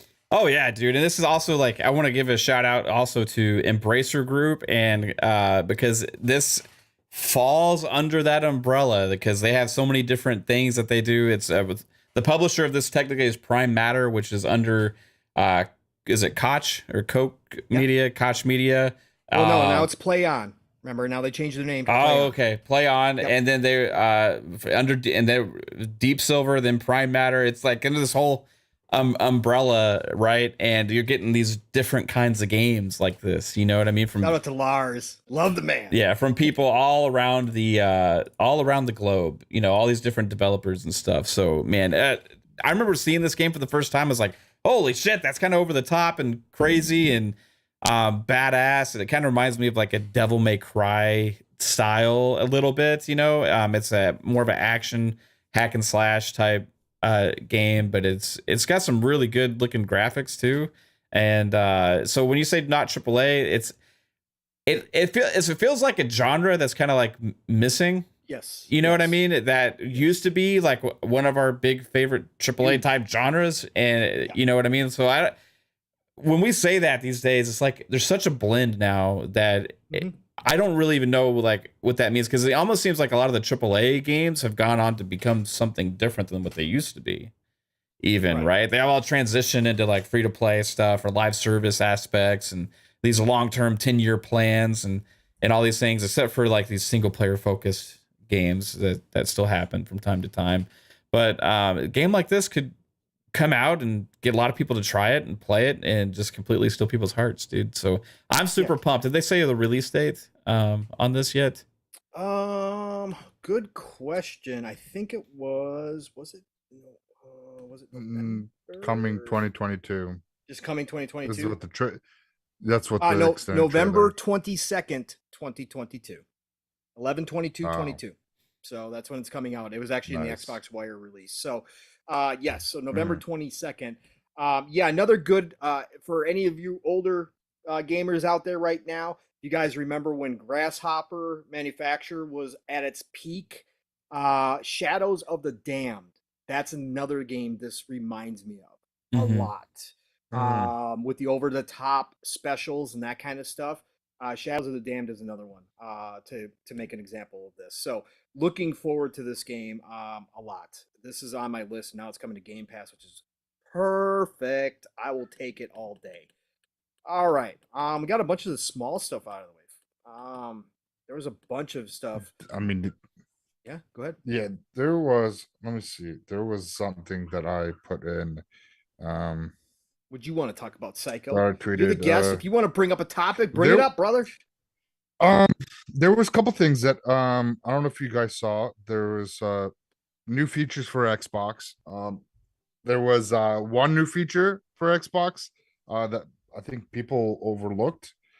It was actually the new default install location and backwards compat, so they can now dedicate you can put wherever game you want to download to your hard drive, but now you can optimize it to where it is for optimized Series X games. And then if there's too much, if there's not enough space, it actually picks the next hard drive and downloads it without prompting you ran out of space. It just automatically goes to the next hard drive and downloads it. Okay. So okay. And then the new UI. UI, and then they're also putting in the sound buffers on the mics too, right? Yeah, the noise suppression that came out yesterday. Yeah, thank you. Yep, noise suppression. And then what did you guys? Let me ask you. Well, since you brought this up, Psycho, what did you think of the UI? I was hoping to get the update, but I did not. But you saw the pictures, right? You saw the pictures they showed. Yes, it streamlined everything. Like it made everything smaller. So like what normally is like the giant icon of what you just played is now reduced, but it's still a little bit larger than your normal apps that are on the screen. But it now puts my games and something else right there up on your main board. So it's like they didn't really do anything they didn't like change a whole lot to the UI other than placement of certain uh apps onto the main page, made things a little bit smaller. You know, I couldn't tell you the difference from looking at the picture. To be honest with Yeah. you, I would have to have it like side by side. Like, Yeah. okay, look at this picture and then look at my screen and really compare back and forth. Otherwise, I wouldn't be able to tell you. well, Are they adding there's the HDR? search, so they Psycho? put Psycho, are they adding HDR? that is what I wanted. Right. I message out to I think it's Marie. She's part of the insider program, and she made a thing, I forget about I think the noise suppression, and I was like, I would love to see a HDR update for the UI, so now the TV and console doesn't need this handshake, so you don't get that flicker. Okay. And because it's to me, it's annoying. That It needs is. to go away. You can't do it with, I know, like you can do it in HDR10 because almost every TV has HDR10. Yep. And then if you have like Dolby Vision, Yep. that will have the flicker, but it's quick because it's already in HDR, so it just switches to Dolby Vision HDR, and then it's not as long and it's not as jarring. So I'll love to see an HDR update to it. Yeah. But it just looks like they took the search and the customization, they took search and added a search bar to the top. They made, like I said, they took your whatever app you're on smaller, and then added your my games, made it smaller, and added I think the settings button there, and then it's the other things that when you scroll down, your customization, that is what they did not show. And that is where I think they made the most changes, because I don't think it is how it's, how before it was like the app and it's whatever it was. I think they added, it's just like how your games, whatever games and apps you're just using, I think it's just like that, but another tier down. Right. I believe that's what it's going to be. So they did a little bit of changes, but not what, it's like, cool. I liked, it worked. It's simple, but with the new console, you kind of, that's the whole new thing. Like, you want a new UI, you want, because we always got a new UI from Xbox 360, Xbox One, all new UIs. Yeah, there was like so many revisions of it, but they finally got into one that was a good sweet spot. I think like it was better, and they needed instead of making those improvements still, could they've like not done more for like the upload go back to Upload Studio, game DVR stuff, Unless they're freeing up room, unless they're freeing up memory, Mav. They could they're be always trying to do that, right? Yeah. So, and we heard potentially that was because of Xbox One still holding that back, things like that. So I don't know, man. I am hoping for. It's like when you got a certain allocation of resources and you got a certain amount of people working on projects and stuff. This seems like such a small thing. For me personally, I would rather them have focused on some other things instead. That's what I said.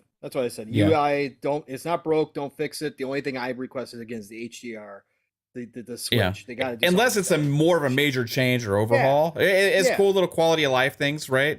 Sure. I'm not bagging on them for improving things. No. Obviously, I want them to improve things. Yeah. My question is like, why improve those things when there's other things that need more attention right now? You know what I mean? But it is what it is. It could be that they got to address that before they can fix this type deal. Maybe you're right. So yeah. Back end stuff. Yes, Marlesco, I agree. Bring back the blades. I love the 360 blades. Yeah. Bring them back. I would take that in a heartbeat. Those were cool. I liked how that worked out. So, hey, shout out to Jez Corden's sidekick. That's right. The famous Jez Corden sidekick showed up in the chat. So if you're not going to have Jez Corden in the chat, the next best thing is to have Rand L. Thor in your chat. So Rand, appreciate you dropping in here, brother. Great to see you. I'm just giving you a hard time. Il Ray Tito also dropping in here. Jason Hackett, great to see you. Snooky Jackson, awesome to have you in here as well. Love it. So yes, Rand, I did say sidekick. Of course, I was just messing with you, brother. Micah Ford, great you to said see let you the as blades well. die. Talos Ray, I was wondering where you were. Talos, great to see you, my friend. But yeah, I think overall, if you're going to do the UI, and I hope it leads to more things. They said this is going to be kind of a continuing thing. I think from what I read, they said it's going to be so. I do. If they're going to do it like Mav said, I think they could put the resources elsewhere. But if this is something they are going to focus on, then make it cleaner. Some of the examples that people have posted, making it a very clean UI so you can see your background much better. I want that if you're going to go this route, right? I would like less clutter if this is actually what you're going to do. So when I looked at it today, I was like, it doesn't really look that much different. Like, okay. But I think that, you know, at the end, maybe that's where they're trying to get to. And like you said, Psycho, maybe they got to fix this to, you know, do other things as well. But yes, please fix the DVR. Please fix all of that stuff, the sharing, all of that. I don't know how many times when I was trying to do that Battlefield clip, I was trying to trim it, and the trim would just constantly fail. Like I had to reset my Xbox to get the trim to work. I'm like, come on, guys, this is basic stuff from like 5 years ago. Let's come on, even longer. Let's get this done. We should have a full editing kind of deal where we can make cool clips and share them out because it is free marketing. Hey, baby. So, let's see here. Man, we've got Assassin's Creed news, big news, exciting news. We got Battlefield, big news, exciting news. Moving forward, we've got the Cyberpunk stuff, which I kind of spoke to in the beginning. We can touch on that briefly, and then we can get into a couple of the other big topics. So, real quick, for anybody who missed it, Cyberpunk. Listen, big news this week. They came out with a Night City wire, and they went ahead and also had a Red Streams as well. As I kind of told you guys in the beginning of the show, I did re-download Cyberpunk 2077 with the new patch. Again, I've already beat the game, 280 hours in it, but I'm going back into it again to play the Edge Runners mission. But along with that patch that they announced, they talked about a couple other things. They're gonna have one more patch come out. This is going to be the last patch for the last gen consoles. But going forward, they're going to do another patch. They're fixing the police finally. They're going to do some more upgrading on a couple of the environments and that kind of stuff as well. But they announced an expansion, which is huge. Us Cyberpunk fans have been waiting on this. So they announced Phantom Liberty coming next year. I know CD Projekt Red has been tarnished by the Cyberpunk launch. I know people don't think of CD Projekt Red the way they did just prior to the Cyberpunk launch when people talked reverently about The Witcher, but more specifically the Witcher expansions being some of the best DLC ever created in video games history. Some people consider the DLC to be even better than the main game in The Witcher 3. So we know what CD Projekt Red is capable of. Again, I'm biased. Cyberpunk 2077 for me is a GOAT. It's top 10 all time. It's in my list. But this is a chance for them to do some redeeming here. This is going to be a huge expansion. Now, there's been some other news that came out afterwards. There was a YouTube comment. Somebody asked, hey, are we to expect more expansions in the future? The official Cyberpunk account responded and said, no, this is the only planned expansion for Cyberpunk. CD Projekt Red followed up today in a couple of interviews and said that they are going to continue the Cyberpunk universe, that they're not done with it. As many problems as they've had, they're not going to leave it alone, which is music to my ears. But this Phantom Liberty, for anybody who didn't get to watch the show, I suggest you go back and watch it if you're a Cyberpunk fan. They're reintroducing somehow, some way. Now, I don't know how they're going to do this, but V is pledging allegiance to the new United States of America, and Johnny Silverhand is back. Yes, Keanu was in the video, came out and said, I'm back. I'm back. So Johnny Silverhand is coming back with V. Where this takes place in the timeline, I have no idea. I'm not going to spoil the game, obviously, for those of you that jump into this now. But listen, this expansion looks ridiculously good. They said it's going to be big. So I cannot wait for it. Mav, did you have any thoughts on Phantom Liberty as you watched it?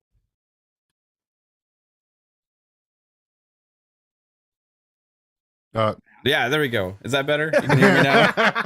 Yeah. What's up, guys? Professional. Yeah, professional podcaster here. Did you get the monster? Yeah, I think so. I think so. Okay. I think we're good. You know. So Phantom Liberty, which one was that? Remind me, because I wasn't able to listen for a That minute. was the expansion for Cyberpunk. Oh, yes, 2077 yeah. coming next year with Johnny Silverhand back. Yeah. V pledging allegiance to the new United States of America. Crazy trailer, by the way. Awesome. Yeah.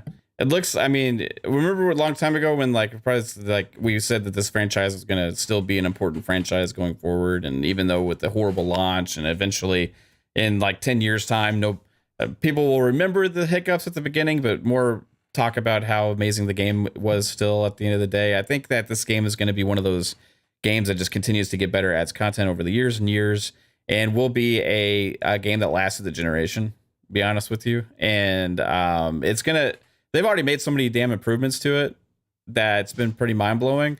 And once this comes out, it's just going to be on another level also.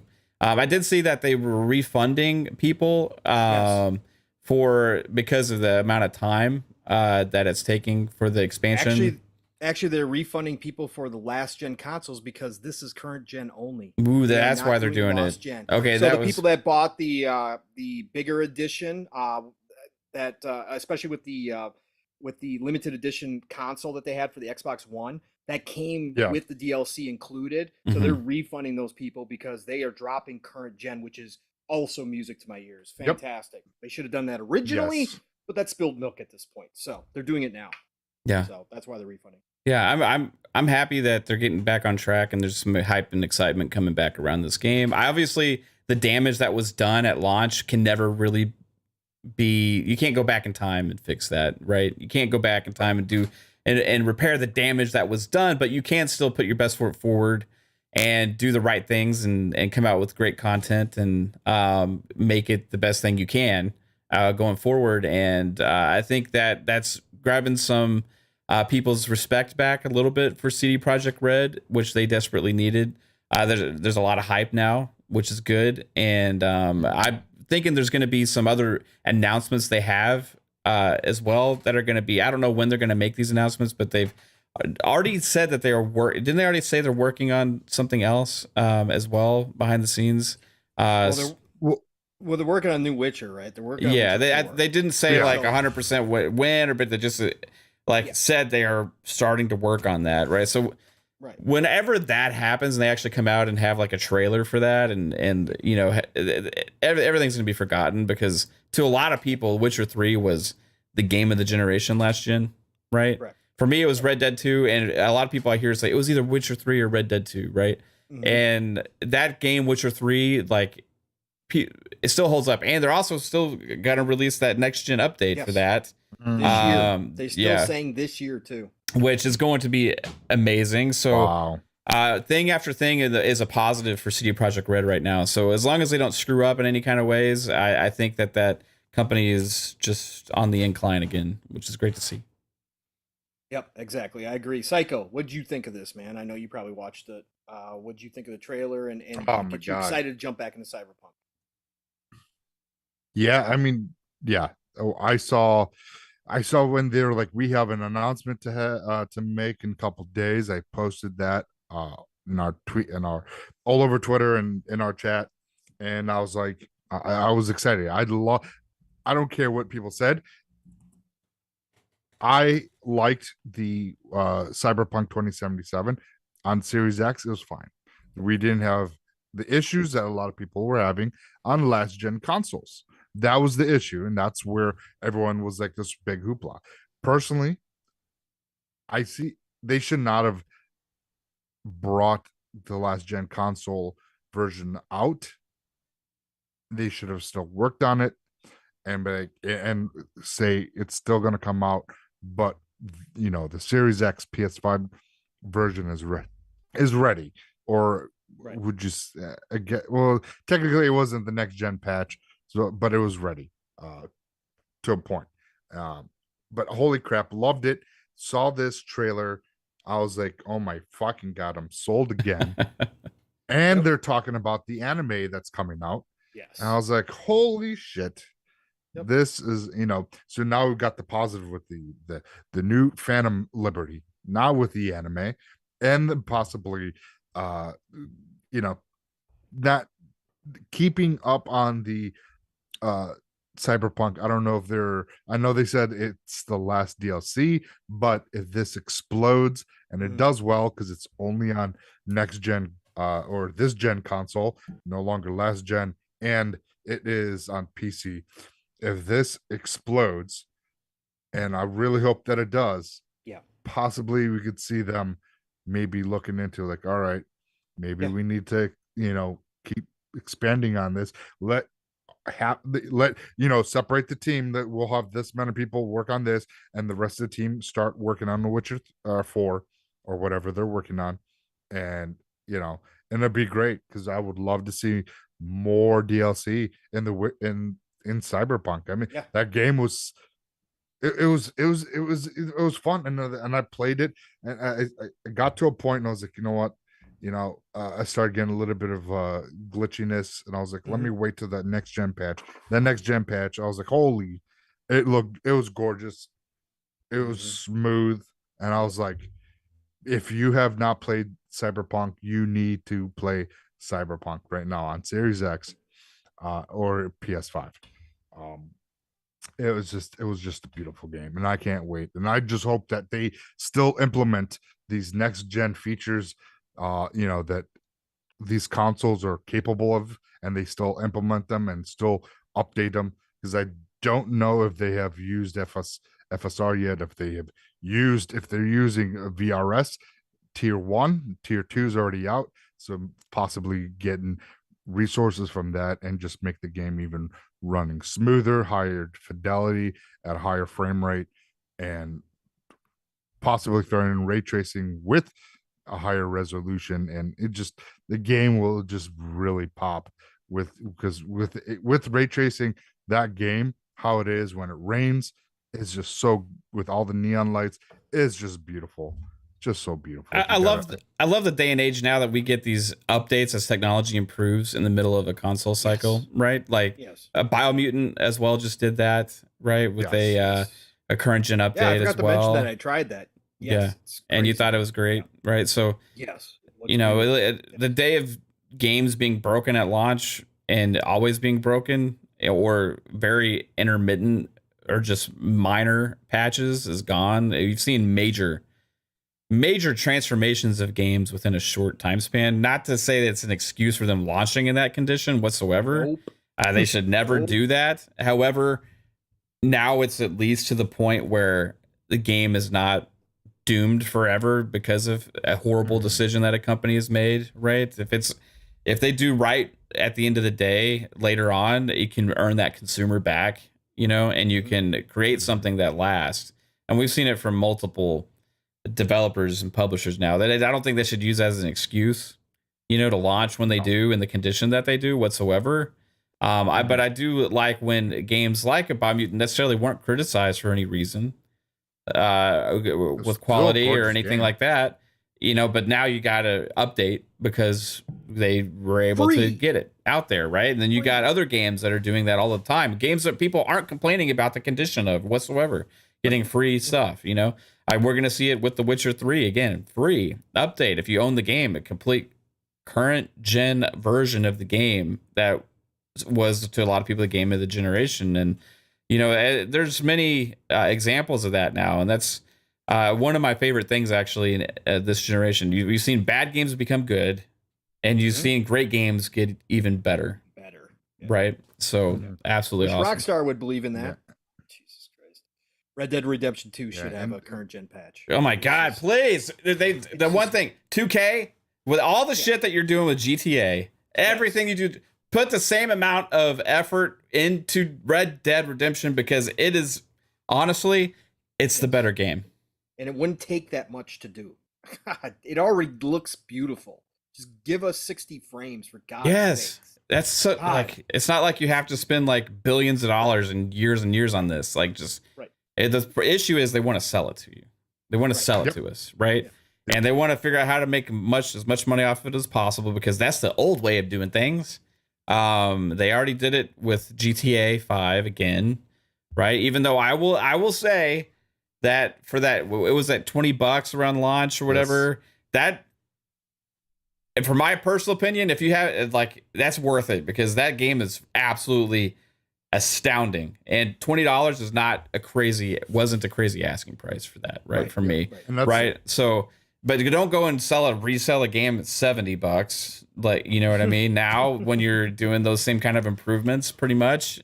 The one thing too, like, regarding GTA, I just got to say this again: for $20, that game, like with the GTA Online and the campaign, everything they did to that, if you play that and then you play Saints Row, it makes Saints Row look like dog shit. Right. Which Saints Row is never going to be like, you know, a graphic competitor to something like what Rockstar can do with GTA, but being one that came out originally on the 360, compared to one now that it was just a brand new release, and the 360 one that has been updated throughout generation after generation looks like a insanely amazing thing, and Saints Row looks like it does, right? Not saying Saints Row is not fun. I enjoyed playing it, right?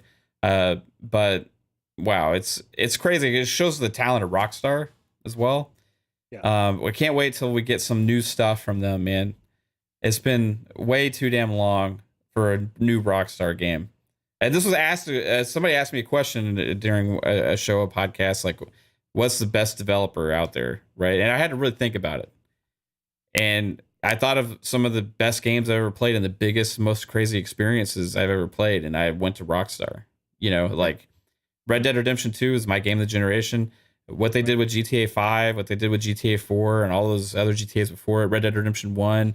You had games like Midnight Club and other stuff that was back on the 360 area. You even had like the table tennis and stuff like that. It was just so amazing. And to think it's been how many years now without a brand new Rockstar game is just asinine, in my opinion. Like, it should be doing way more than they are, instead of just supporting one game. So anyway, yeah, Bully Siki says a lot of classic Rockstar games. So please support Red Dead Redemption 2. Support Red Dead Online more. It could become big. I'll stop ranting. Okay. Well, that's the thing. They because I posted this happened the other day when they were announcing the Ghostwire Tokyo got the FSR 2.0 update and the Tsukimi update. That Red Dead Redemption for PC, by the way, not PS5, only for PC. PC got the FSR 2.0. PCP. Yeah, the Red Dead Redemption 2 and Red Dead Online got the FSR 2.0 and DLSS slider update for PC as well. Nothing yet on console. I've been looking and they had said nothing about it. So that is another thing. So Ghostwire Tokyo got and Red Dead Redemption both got FSR 2.0 updates just this other day for PC, but yet console has not been announced, but I will assume that we will get it on Xbox just because Deathloop is getting the FSR 2.0 for console. Yeah, it's interesting Xbox, that Bethesda games are some of the first ones really taking advantage of that tech also, because it's, you said Ghostwire Tokyo and Deathloop were some of the first bigger games that have really gone in with that, right? So yeah, because they're working closely with AMD with the technology, with the RDNA 2 architecture. They're using a lot of the tech, and they're actually holding classes for a lot of other studios in the industry to utilize the technology. AMD said, "Hey, Microsoft, can you help?" They said, "Sure, no problem." So that's why we're seeing such a push with Microsoft and Xbox with this whole FSR2 update and this whole slew of tools that is coming and they're being available, and people just got to use them once they you see developers start using these tools. You're going to start seeing updates like we're seeing right now with with these games, and it's always great. I wonder what that means for Starfield too, right? Yeah, that's another. You're on mute, That's Pong. you know, yeah, that's one great thing. Yeah, if we're on here, that's a great thing that we will see FSR 2.0 updated for probably for Starfield. So it gets at that just that next look because they can get the thing with the FSR, they can take a lower.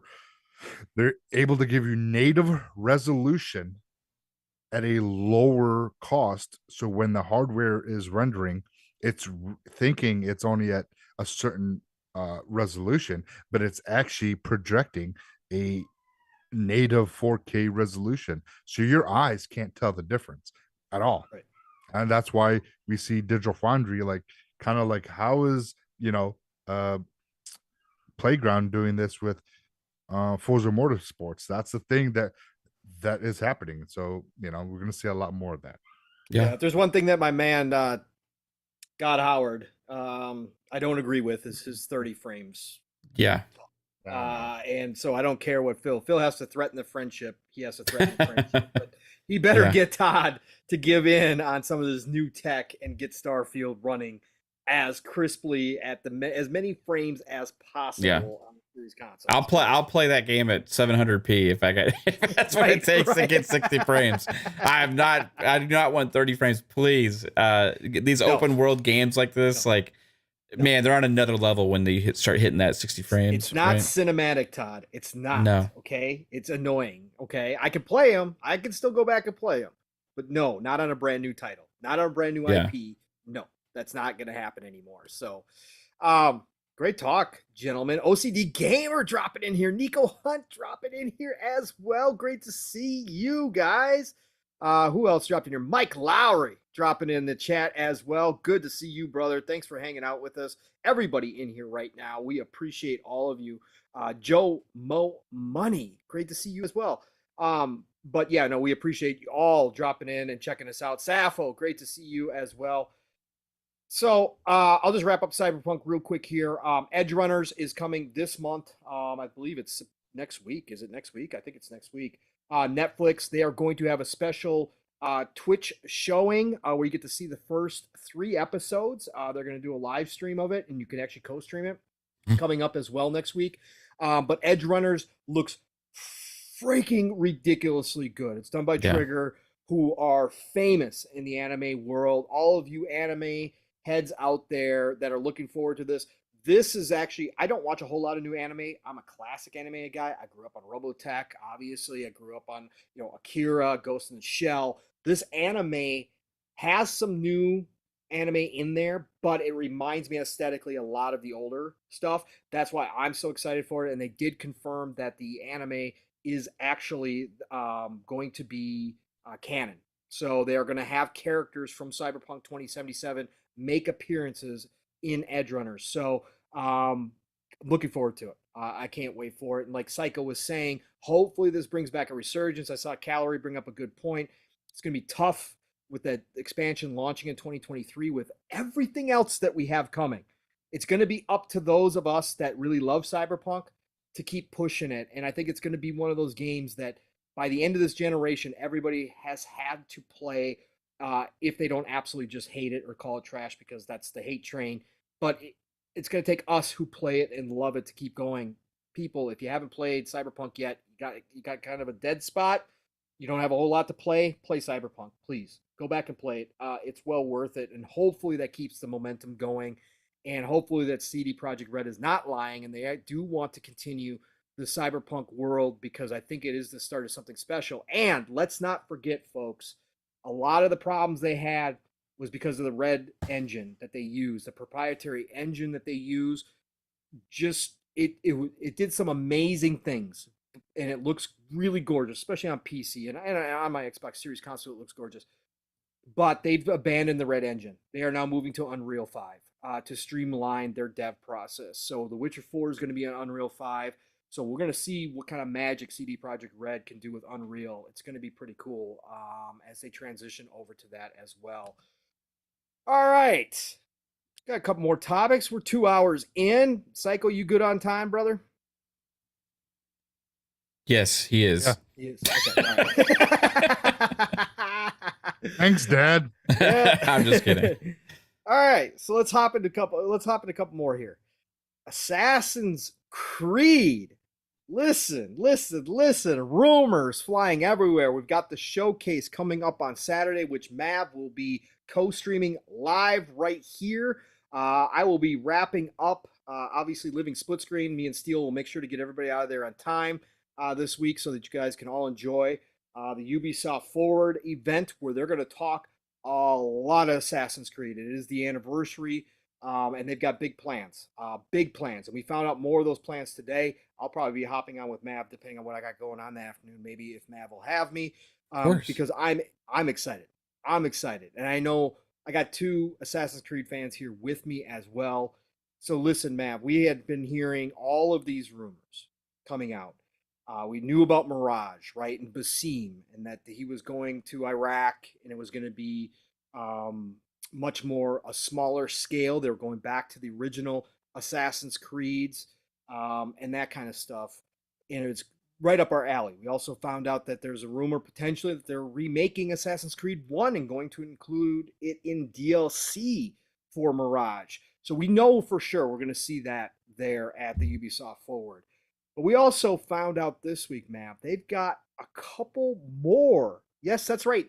2 more at least Assassin's Creeds lined up. Now, we knew that they were doing the big one, Assassin's Creed Infinity or whatever they're going to call it. Mm-hmm. We knew that. But we actually got some confirmation. Schreier, everybody's favorite, he confirmed it with his sources. Tom Henderson, of course, great dude on Twitter as well. Follow him. Great for coming up with news articles. They came out with... Project Red is one of the Assassin's Creeds, and that one's going to be the one that good old Jeffrey Grubb talked about. That one's going to be the Ninja Assassin's Creed set in Japan. So we kind of had heard details on that, but not really. But they did confirm it. And then we also got Hex. We got, I think it is Assassin's Creed. Is it blue? Did they go with red and blue? I can't remember if they did that. Yeah, it's a new version of Pokemon. Yeah, exactly. But anyways, codename Hex. Yeah. Which, when you think of Hex, what do you think of? Witches? Well, yep, that's right. We are getting an Assassin's Creed set at the end of the Roman Empire during some of the first witch trials. So, and this is now set up. We got some noobs from Rebs Gaming as well, and who took from Tom Henderson, so it's all the same. But Hex is set during the witch hunt era in the 16th century Europe and will be the darkest Assassin's Creed game ever. Mav, starting with you on this one, and then we'll get to Psycho's thoughts as well. Assassin's Creed fans right here through and through. We like the older Assassin's Creed. We still like the new ones, but we like the older style Assassin's Creed. But to hear that they're not only having Mirage, but that we are getting a Ninja Assassin's Creed in Japan. But on top of that, we're also getting one set during the witch trials. Sounds like Ubisoft. Maybe light switch turned on. Maybe they've figured it out here. Hey, we can't abandon or go away from what originally made some of our games the best ever. Maybe the fans are right in some of this. Yes, we can still have the Assassin's Creed Infinity, and I'll do all that kind of stuff, but maybe there's more to explore here on Assassin's Creed. Maybe these 2 that are announced are a part of Infinity, and they're going to be 2 of the worlds that we can go visit. What do you think here, brother? What's going on with the Ubisoft and these announcements of 3 Assassin's Creed games? Well, correct me if I'm wrong. I think 2 of these are actually part of Infinity. Right. Yeah, that's what I was just saying. I think that that's potential. Again, we don't know. Yeah, the Hex one and the Japan one. Japan one are going to be 2 of the places we get to visit in Infinity, but it sounds like they're going to be smaller experiences, more like the old Assassin's Creed, which we kind of talked about when we first heard about Infinity, right? That this was a potential way they could go where it would be pretty cool. Like they could break it up and you could go to these smaller experiences all over the world in different times, right? Right. Yeah. Before, like we kind of talked about this a little bit before, but like when Infinity was originally talked about, I was like, no, this is like, I'm getting sick of all this stuff that Ubisoft's doing. But like the more we're getting information about it, the more it sounds pretty badass. And it kind of, I think there's going to be some interesting components to this game as well that we don't really know 100% about yet. Infinity, I mean, whereas I think Infinity is going to be like this hub of Assassin's Creed, and you're going to get these different experiences with it, and then they're going to cross over, and maybe there's going to be multiplayer components to it as well and stuff like that. So I'm really interested in how all that's going to work.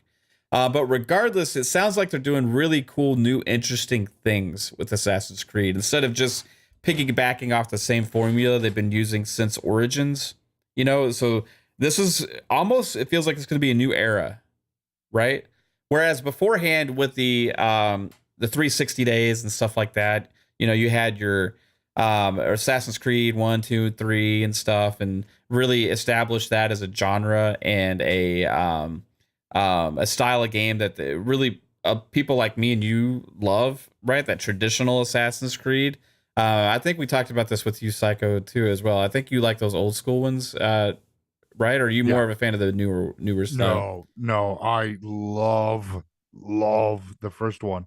I'm all about Altair. Altair, yeah. So we're all three of us are traditionalists, and that's, I think, all three of our favorite assassin is Altair, right? Altair, he's the GOAT. He's an OG. He's the guy. Yeah. And the whole this next Mirage, oh my god, I'll get to it when it's my time to talk. But holy fuck, yeah, it sounds like they're going back to like that style, right? Where you still have a crossover a little bit because there is some like supernatural stuff going on with this game as well, talking about Loki and everything like that. So there's a lot. It's like a mix where kind of Assassin's Creed has gone, but then taking it back to the roots of initially also what made it Assassin's Creed to begin with. And you're also going to get a lot of the new enhanced mechanics and stuff that have been developed over the last decade as well, right? So there's a lot of great things coming for it, and I feel like we're about to take that next step in this and see Assassin's Creed evolve into something new, and that I can't wait to check out. I got to see it. You know what I mean? I got to see a trailer, and I think that's what we're going to get. We're going to get some information. We're going to get something badass that's going to have Assassin's Creed fans excited. I also like the fact that they got away originally from that every year formula. That's allowed them to do really cool new things like what we're going to see here. Because these games, even the ones that are like the Hex and then the Red, the Japan one and the Witch one, even though they're part of something else within this Infinity thing, you can still already know they're taking years to develop these things, right? So even though there's maybe a cadence at that point where Infinity kind of becomes that ongoing content version of Assassin's Creed, they're still not abandoning the regular release type stuff, which is also has potential rumors behind it of some amazing more things revolving content that's coming down the road for that. But you also have this ongoing service thing as well. So I kind of like this where they're going with that. I think Ubisoft has something here. It seems like they're no longer in financial distress either with that investment from Tencent to the Guillermo and the Guillermo family, right? The crazy thing is with that is like it wasn't all of Ubisoft that got the investment. It was the company of the Guillermo family got the investment from Tencent, but then the Guillermo family maintains control over their operation, but they are backed now by Tencent, and that increased their Guillermo's family's shares actually into Ubisoft, right? So it's interesting what they're doing now, and maybe that allows them more freedom and flexibility to do some cool things in the future. I don't necessarily enjoy where a lot of the money's coming from, right, for it. Correct. But as I'm glad that they don't have a seat on the board or anything like that as well, which is very important to note here.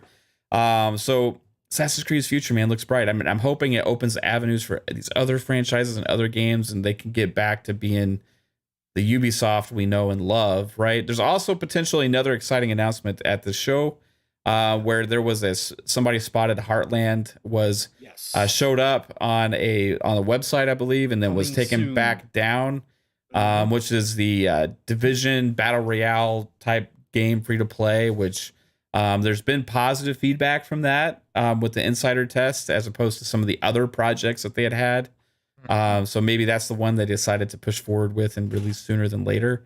There's some exciting stuff happening right now with Ubisoft, and I'll take a step back from ragging on them. Okay, I have been for 2 years now.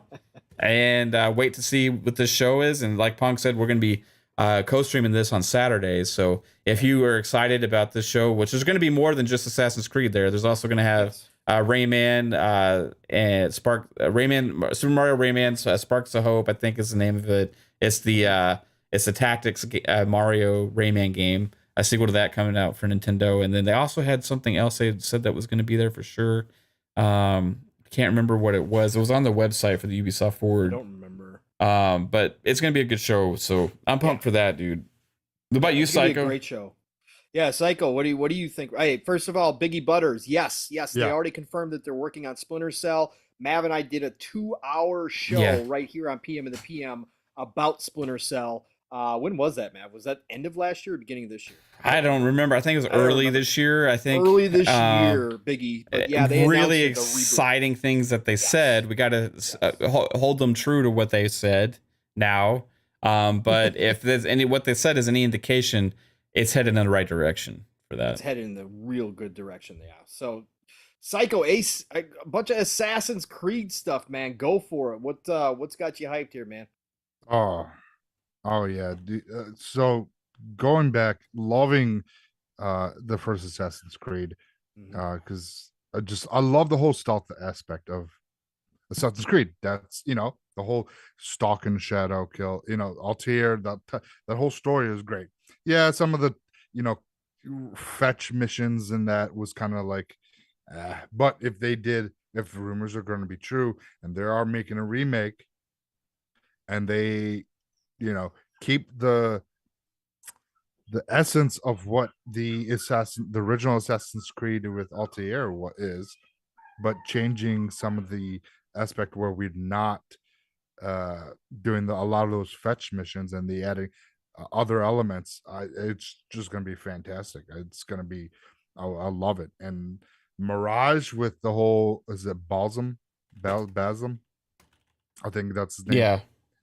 From Basim. Valhalla. Basim. Yep. That is, I'm thinking I believe that he's gonna be the ascendant or descendant of Altair. We'll probably get that story somehow. Something it's just there's so much positive because they're going back to the original formula. Now, don't get me wrong, I loved Odyssey and I loved Origins. Great. It changed when it needed to change, but we also, like Valhalla was so far away from the Assassin's Creed that I felt that it was different. It's kind of like that along the lines of Black Flag. It was an Assassin's Creed game, but it was more of a pirate game. And that's how we're getting Skull and Bones. Valhalla, felt more of a Viking game than an Assassin's game. So it kind of, for me, it kind of lost that feeling because Assassin's Lupa, she loves Assassin's Creed, and Valhalla is one game she did not finish. She was not very. She didn't get it. Didn't draw her in like all the other, and she's played all of them and 100%ed all of them. She loves it, but again, she's got 800 hours in Odyssey. For God's sakes. Yeah. So the whole thing with Valhalla, I'm it kind of stepped away. Love that I hear Mirage is back to their roots and back to what made Assassin's Creed so great. And I just can't wait. It's a 15-year anniversary. Just watched earlier today. I watched the little trailer that they had. It just got you because it showed you everybody. Showed you Altair, Connor, and they showed you all the characters, Enzo, everyone from the Assassin's Creed. I forget whoever. I didn't play Syndicate. I was like, I just didn't get into it at that time, but they had whoever that was from Syndicate, and it just love seeing that. And I'm just like, and we remember we heard like, what was it, Battle Royale, kind of like with Assassin's Creed, was it that we heard that they were kind of hinting about. So seeing all those characters at the end of that trailer, I'm like, is this the game that they're talking about? Like are they doing, like, are they dropping a little hint, like, here's all the assassins, all the assassins throughout the history of Assassin's Creed, you can play as them in this game that they could possibly be announcing, because we don't know too much what they're working on behind the scenes. Yeah, no, it's going to be an exciting Ubisoft Forward, and the Syndicate Assassin's Creeds were the fries. So that's what their last name was. It was a brother and sister duo. It was Evie and I forget his name, but Evie was the girl. Great. Syndicate is underrated. By far the most underrated Assassin's Creed game out there. So the other game that's going to be there, Pong is confirmed as Skull and Bones, which is obvious because that's the big release this year. I don't know why we forget Skull and Bones all the time. Oh, that's right, because they want $70. Because it's that's $70. That's it. That's what it is, man. Speaking of that, get your Jim Ryan T-shirt, Team Jim, $70 in the storefront. You can get either that or Skull and Bones, whichever one is more important to you, Team Jim or Skull and Bones. And Nick's, we have not got any updates on Lupa at all. Mav, as soon as he hears anything, will find out. But we're just hoping for the best at this point. It's going to probably be a long road to recovery for her. So just continue to keep her in your thoughts. Yep. And we're all hoping for the best here. But as soon as Mav finds out something, he will let everybody know. Ometony, thank you for dropping in here. Great to see you, sir. Great talk. Assassin's Creed is coming back. I like what Ubisoft is doing right now. We'll have to see if this continues or if this is all smoke and mirrors and they're going to pull the bait and switch on us. And it's all going to just fall. They're going to fall flat on their faces. But right now, Mav, I think it is time to start giving some space to Ubisoft. In this regard, as far as the games go, they still got a lot of HR problems they have not cleaned up. Yeah. So, and do you think we're going to see potentially the Ubisoft Plus for consoles announcement over the next 2 days? I would like to think so. Why wouldn't they take advantage of their showcase? It create a lot of hype, and because they said it was coming later this year. Yeah. Right. That was way back when they announced it originally for Xbox, a long time ago now. Right. So if you have Skull and Bones releasing this year and you're pricing it at that and everything, it's just like, it makes sense. At some point, you got to make this announcement and figure it out, unless they're not ready yet, And who knows? Safo put in the chat that they think that that Sony could have locked down Ubisoft to PlayStation Plus Premium. I don't think so, because they already had announced it publicly to Xbox. Yeah, I don't think they would do that, and we've seen too many Ubisoft games dropping into Game Pass. I think it's just a matter of time, and I still think that they're potentially trying to figure out. I think Microsoft is really trying to work Ubisoft and get the whole thing put into Ultimate. I really do. Think about how big. That would be. Negotiations for that would be gigantic, but overall, that would, to end the year saying that Ubisoft Plus is dropping into Game Pass Ultimate would be unbelievable. That would be like too good to be true, though. Almost. I would. Almost. If they said that, I would shit myself. Probably. Right. That would be crazy. I know. Yeah. It would be. It would be. It's that. Not out of the realm. No, it's insane because there's a lot of.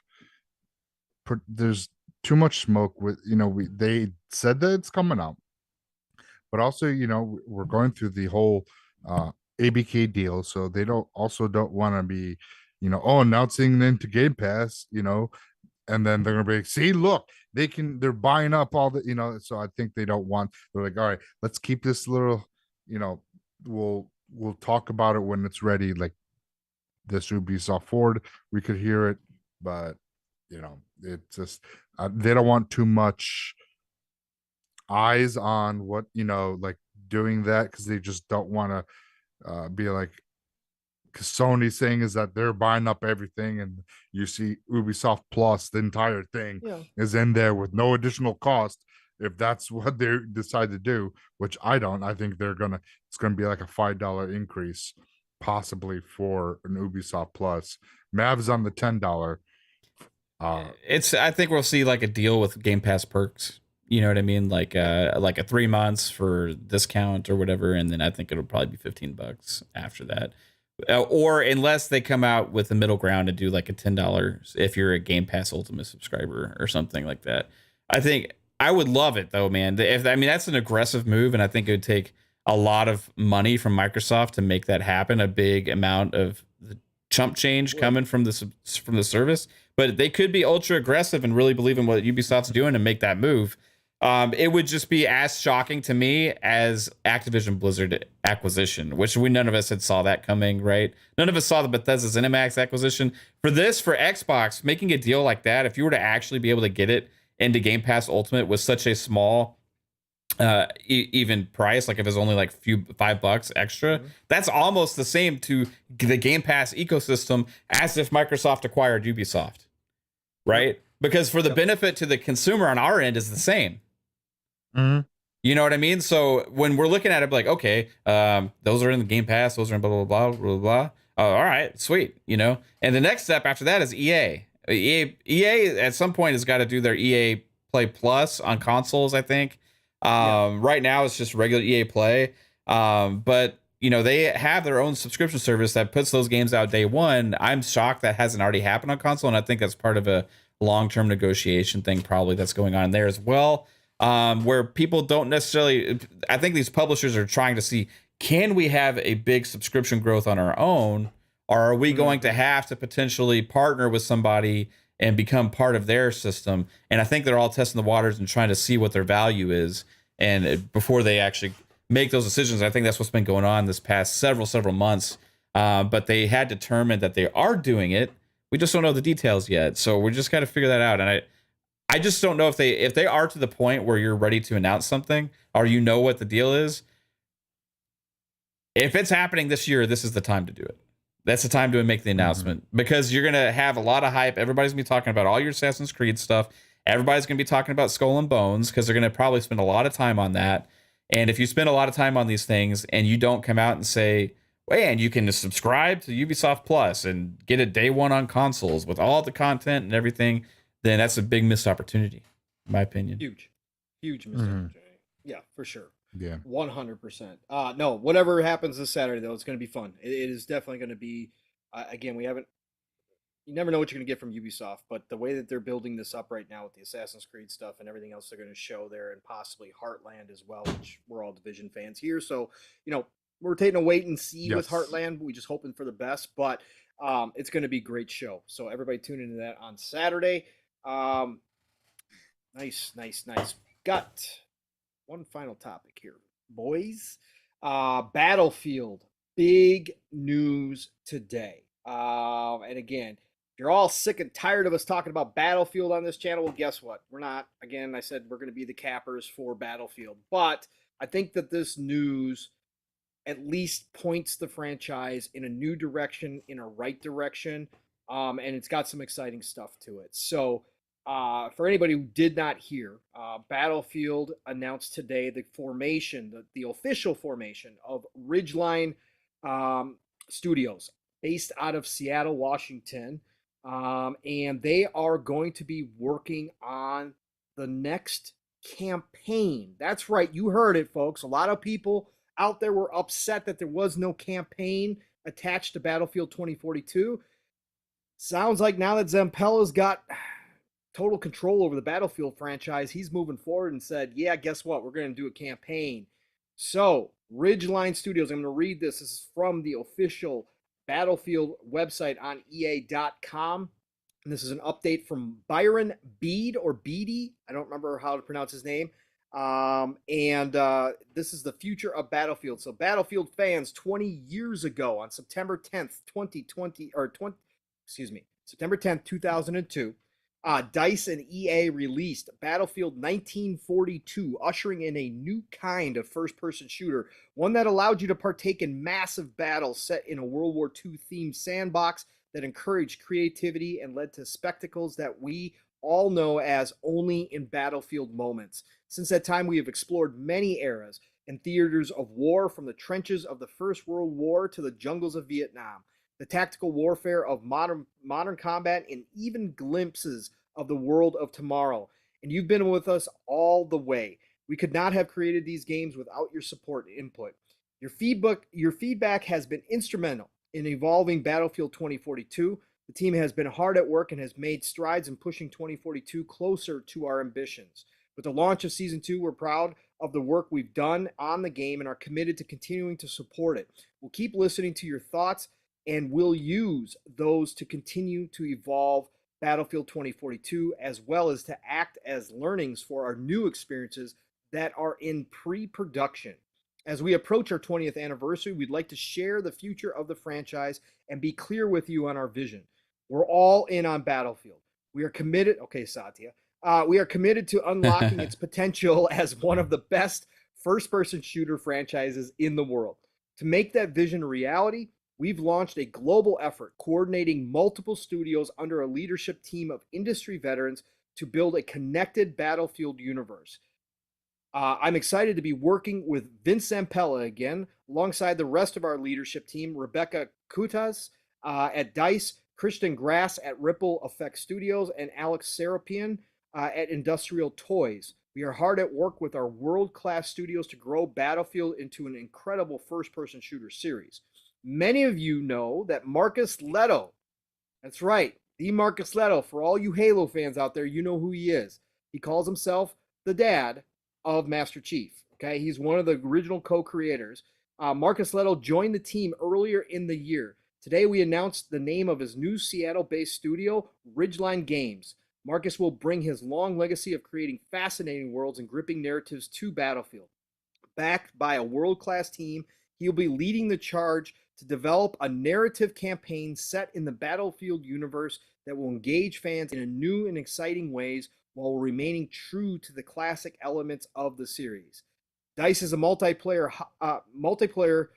powerhouse, and we will use its expertise to continue developing Battlefield's one-of-a-kind multiplayer suite, while Ripple Effect is focused on creating an entirely new Battlefield experience that will complement and build upon the series' foundation. Battlefield has been a staple of the industry. As the industry shifts, we're looking to expand the series into something even more extraordinary by embracing a global mindset and the vision of our leadership team. As we build for the future of Battlefield, we must remember to thank those who got us here. Creative director Lars Gustafsson, who has been with the franchise since the beginning and is effectively known as Mr. Battlefield, has decided he is ready for a new adventure. We would like to thank him for his invaluable experience, expertise, and friendship for all these years. Lars has dedicated a substantial portion of his life to Battlefield and is proud to have helped shape the franchise into what it is today. He's excited to pass the baton to the next generation of Battlefield creators at DICE, Ripple Effect Industrial Toys, and Ridgeline Games. The next generation of Battlefield creators is a global team of talented, hungry individuals dedicated to taking the series to new heights. This team includes veterans who have worked on the series for years, as well as new talent from the industry, all of whom bring years of experience working across incredible titles to the Battlefield universe. As Vince has said to me, 20 years is a huge accomplishment for any series, regardless of industry. We have the ability to shape what comes next. We have the leadership, passion, and talent in place to build really amazing experiences for the players in the years ahead. Along with the work we are doing with our studios, we have more content coming to Battlefield 2042. Cannot wait to see what you think of it. Once again, to the community, we want to thank you for your support. Signed, Byron Beatty and the Battlefield team. All right, so there's a lot of fluff in here, a lot of samey talk. We're building something bigger, better, all that good stuff. But obviously, Lars Gustafsson leaving is sad. Again, he's one of the creators of Battlefield. They call him Mr. Battlefield. He's one of the original guys who came up with this game in this franchise that is beloved by many, including myself, Mav, and Psycho. And so it's sad to hear him leaving. But it is exciting, as we've talked about in the past. Zampella taking over. He now controls the entire franchise. He oversees the entire franchise. For them to come out and announce a brand new studio headed by Marcus Leto, one of the co-creators of Halo.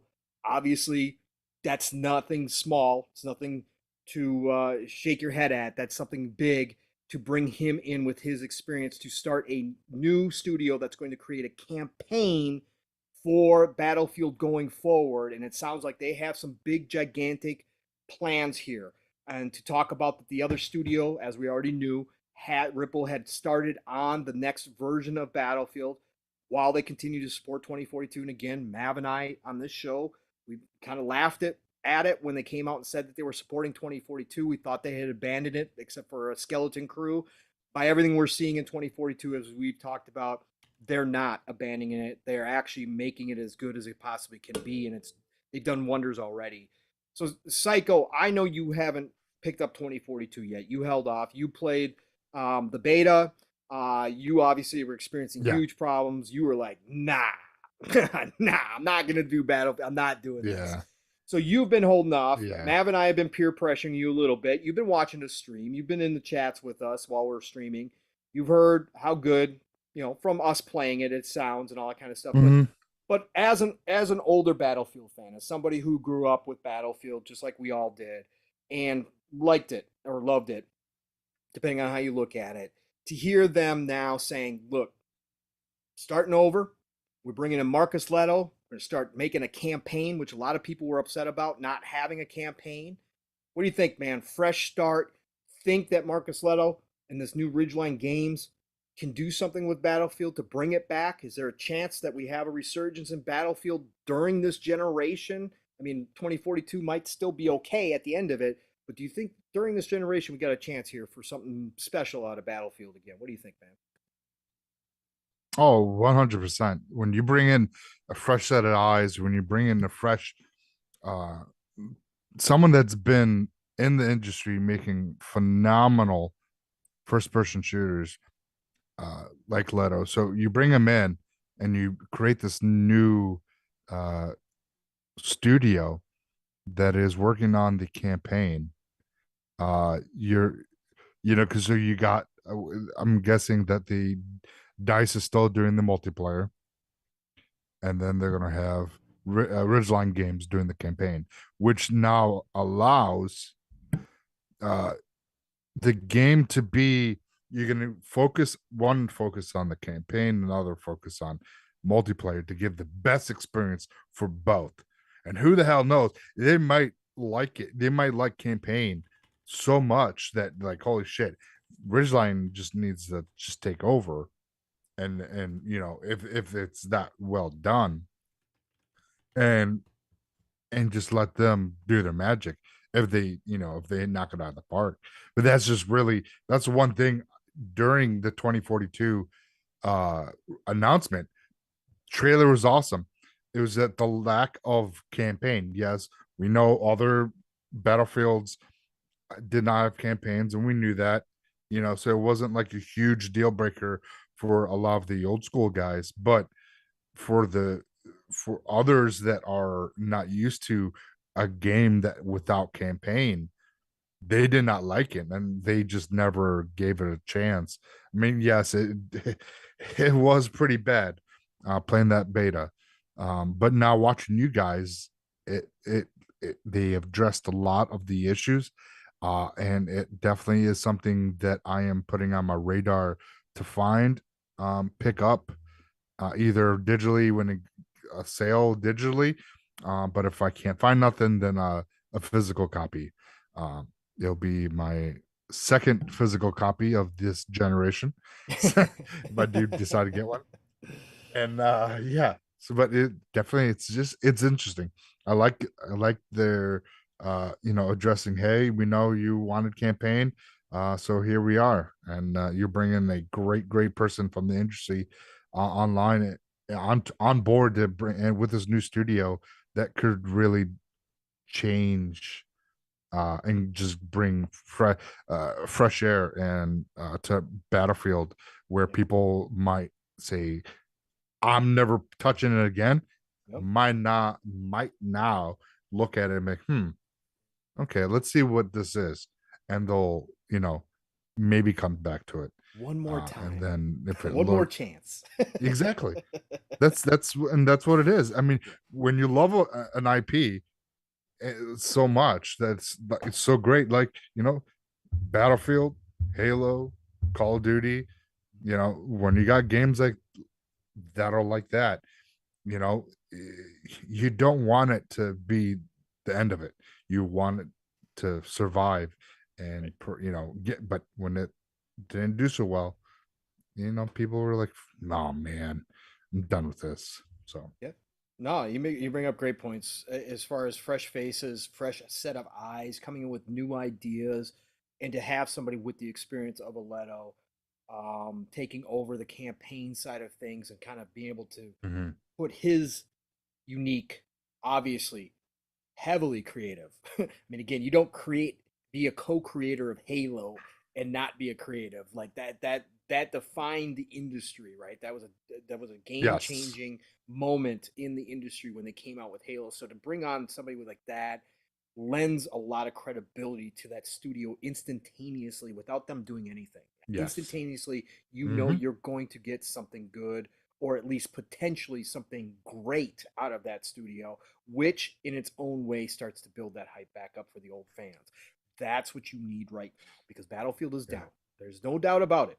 A lot of people have quit Battlefield. A lot of people have said enough's enough. Um, Mav, in Zampella we trust. We have been saying this for a long time. This feels like a Zampella move, bringing Leto in. Yeah. Um, EA obviously is not abandoning Battlefield, which is fantastic. Again, that was my greatest fear that if this hmm Battlefield didn't work out, they abandon it, right? They obviously understand the importance of it, which is great news for all of us. But the heads of EA, it feels like, went to Zempel and said, okay, Vince, work your magic. What do you need? And he said, we need somebody big. We need to bring back a campaign. We need somebody big. I got a guy. Let's go see if we can get him, right? And they get Leto to come in and form this new studio. But it sounds like they even have bigger plans beyond that with this new move. Now, whether or not that turns out to be a good thing or not, I don't know. But let me put this out there. Leto on Twitter, one of his first things that he did after he was announced that he had come to the studio, this was a few weeks ago. He put out a couple polls about the Levolution and about what players wanted in Battlefield and what the Levolution meant to them. Did they want the big spectacle of Levolution where we got big towers dropping or the side of a ship being broken open? Or did we like the older type of Levolution where it kind of changed the playing field as the game went on, where you could level out the buildings? So I thought that was interesting that he was the one that went out there and asked this. For you, Mav, now obviously, again, we're biased. We're playing Battlefield 2042. We're hyping it up. We love it. But for you, is this the right move by Zempella? Is this the start of the return of Battlefield? Potentially. Again, we don't know anything until this comes out. But having Leto in charge, underneath Zempella, having these people in place, Lars moving on, which is always, again, sad to see somebody moving on from the franchise that they helped build all these years for 20 years. But is this fresh face approach the right way, man? Yeah. I mean, it just shows their investment. I like the fact that they're just ultra committing to it. Again, they know it's a huge franchise for them, right? It's there's been COD and there's been Battlefield, right? Whereas like Battlefield has never been quite as popular, as Call of Duty, but everybody's felt like they had that opportunity, and this was one of those opportunities they had with 2042, and they completely squandered it with having a bad launch, right? And we were worried for a while, especially after the EA town hall meeting when they were like, we blame Halo for this because they launched with such high quality and our standards were not quite where they should have been. We'll learn from this and take it into the next game. And it was like, whoa, wait, you're already talking about the next game? What about the game you just sold us for $70? You know what I mean? And we were kind of like, we let them have it at that point, right? We were defending on the fact that we believed that they were going to fix the game before that. But when they came out with those statements and stuff, and that became public info at the town hall meeting, we're like, what the hell? I hadn't installed the game. I was done. Pong was done. Yeah, he's back in now because they made such strides since then. It's a completely different game than it was at launch. And they have been putting forth the effort like we had been saying they would beforehand, right? So it shows their commitment now to the franchise still, and the fact that they're investing in even new teams. And I think this was part of Vince's vision for this, right? They needed to get more than just to bring in more gamers, right? And not just the diehard multiplayer guys like us. When they want to bring in the people that like the campaigns, they want to bring in the different aspects of what made Battlefield great in the past and concentrate on that. And it seems like that's where they're really where their focus is going forward. And like you said, in Vince we trust, right? The creator of Medal of Honors originally, go on to create Call of Duty, then go on now you go and create Titanfall and Apex Legends, and now go on to make Jedi Fallen Order and whatever else they do, and now you're in charge of Battlefield and a lot of other stuff at EA. And it seems like they're putting the right moves in motion to put this franchise up where it belongs as one of the best franchises in gaming. And that takes EA as well. So even though EA's made a lot of mistakes and they've done a lot of bad things and they have a lot of shitty things out there still, they still they do some things that are positive, and they do some things that are the right moves at times. And you gotta give the credit sometimes where it's due. And putting a guy like Vince in charge of such a wide amount of things is the right move, right? Yes. And I think it's going to pay off big time when we start seeing the fruits of this labor years from now. We're not going to see this immediately. You know, this is talking about the next Battlefield games, right? So maybe like 3 years from now, 4 years, who knows exactly when we're going to see the results here, but that's going to be a big step. And what I hope is until that time comes, that 2042 keeps getting the support and attention like it's been getting,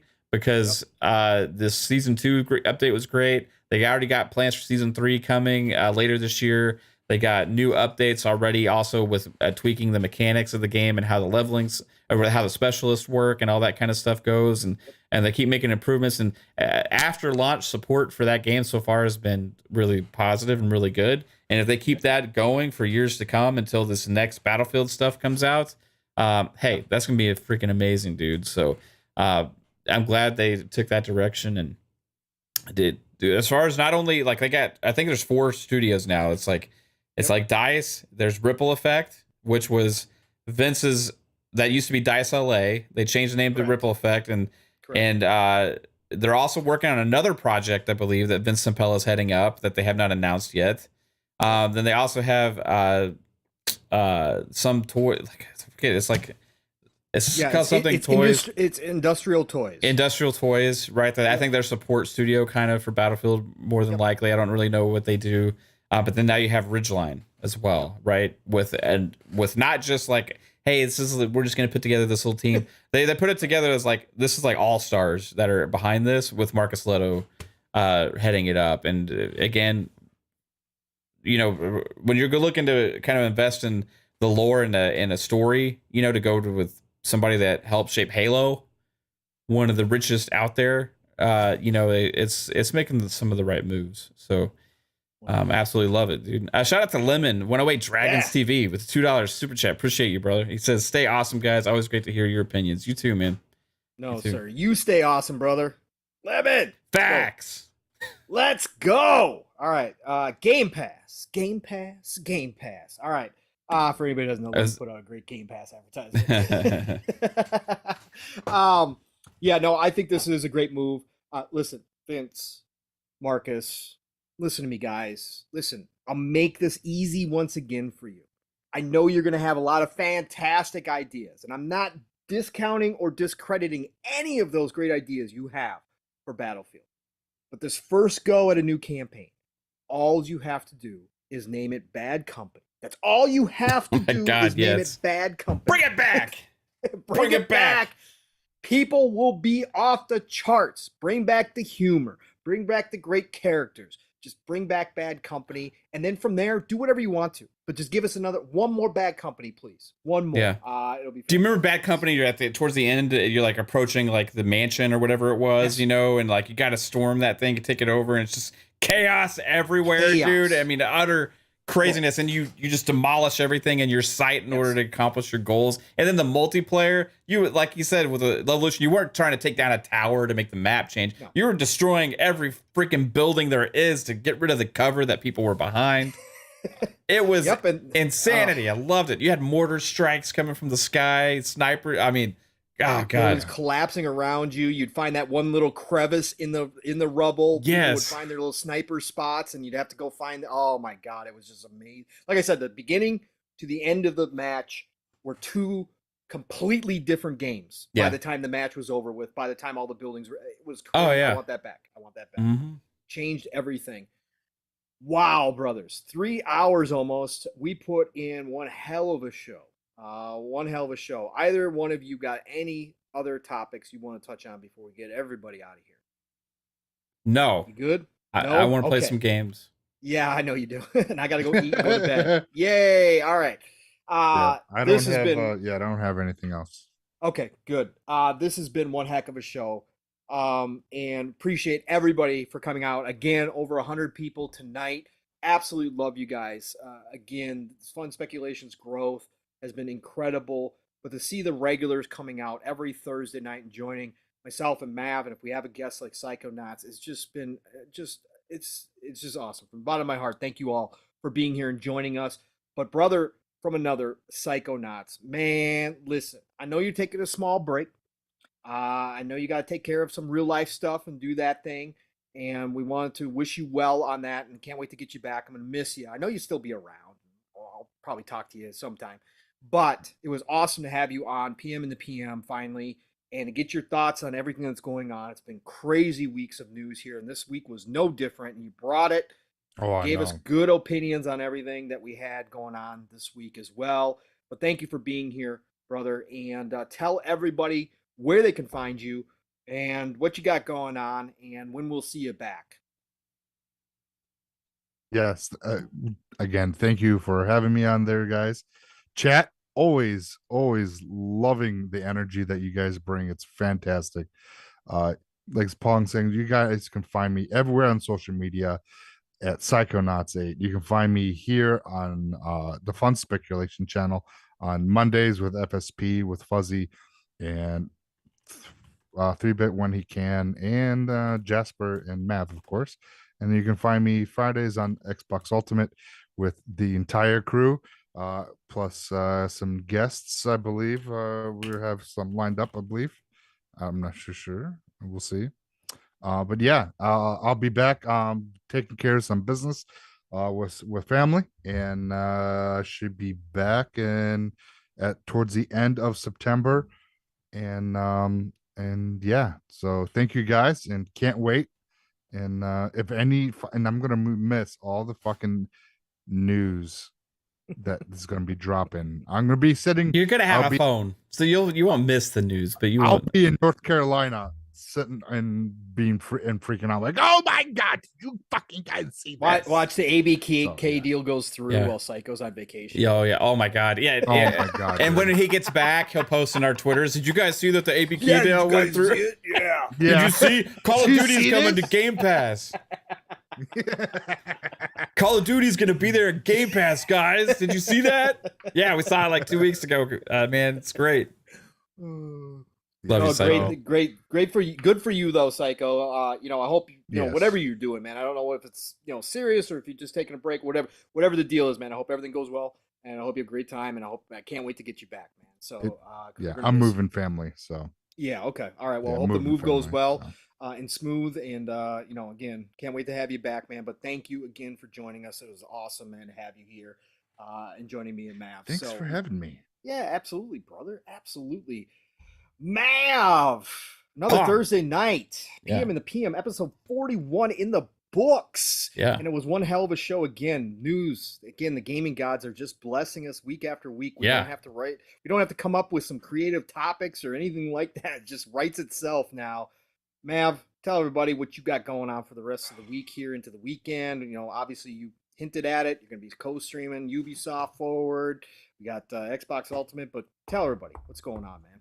Yeah, great show, Pong. Good job as host, as always. Sorry for my unmuting fiasco earlier. Sometimes I hit the mute button on Zoom, and I'm like, oh shit, I forgot to actually hit it on my actual mic. So it's like, you know what I mean? Yeah, but real life stuff happens here, even during podcasting times. But it was great having Psycho on. You did awesome today, as well as you always do, bro, with your thoughts and great thoughts here, and your tech analysis as well. I love that with the FSR and all that shit that I don't really understand. Absolutely love it. But guys, we got lots of stuff coming up in the next couple days. It's already been an exciting week here. We got lots of game streams, shows galore, but we have a lot of stuff coming because, like as Pong said, we got some showcases. And tomorrow it starts off with the D23 gaming showcase. That's Disney and Marvel's gaming show, and they are going to be showcasing a few things there, plus also a tease at a brand new game announcement that I am super excited about. Whatever it's going to be, there's rumors swirling right now about what it could be, but we'll find that out tomorrow. But it's going to be a big time game, a big AAA type project from that studio. And Amy Hennig, yeah, and it's gonna be a brand new thing. So, and whenever you tell me that there's going to be a new game announcement, and then you go and tell me it's a Marvel thing, I'm like, okay, I'm down for that. So that's gonna happen tomorrow. We'll be streaming that, and I think that's at 3 p.m.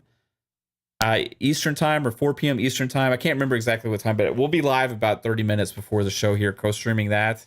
And then on Saturday we have the Ubisoft Forward showcase as well. There's a pre-show to that, so we'll be covering the pre-show and the actual show. There's gonna be lots of news and stuff coming from there. And Assassin's Creed, I expect it to be a really exciting time with that show. And then coming up Mondays, we have Fun Speculation Podcast at 10 p.m. Eastern time. We cover all consoles and all the news there as well, with a great panel. And then coming up on Thursday, you'll be back with PM in the PM, and we'll have lots of new stuff to talk about. We should have quite a few stuff to talk about on next Thursday show because the Tokyo Game Show's there in the morning. I don't know if I can co-stream or not. I'm still battling with myself over that thought.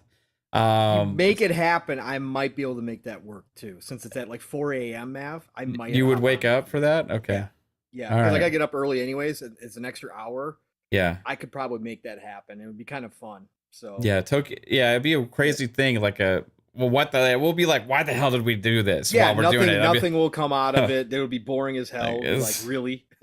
We just I'll be looking like this. I need coffee. But we'll see. I'm still battling with that if I want to wake up that early to do that or not. But I'm leaning towards it. Kate doesn't like the idea, but we'll see. Friday, then next week again, we should have lots of stuff as well. So guys, Xbox Ultimate tomorrow night, which should be fun. We go left, we have a blast, and who knows what's going to happen on that show. I appreciate each and every one of you, and thanks always for the support and making this an awesome time. But hey, Pong, Soul, what about you, man? What about you? What you got going on? Not a whole heck of a lot, man. Hey, listen, the usual. Again, shout out to everybody who joined us, whether you joined us for the whole show or you're just jumping in and saying hi, don't care, love you all. If you're listening to this in the future on audio platforms, appreciate you. Please leave a review for Mav on whatever audio platform you are listening to it on. It does help Fun Speculation channel, so do that. But this was an awesome show. Again, shout out to both of you brothers. Love getting into chats with you. You know that. This is how we catch up during the week, and this is just the best time to do it on Thursdays. So happy to be here. Great show. You can find me, Pong Soul, Xbox, Twitter. You guys all know that by now. Tomorrow night, I'll be on Xbox Ultimate. Probably will be late tomorrow night. We'll see how things play out at work.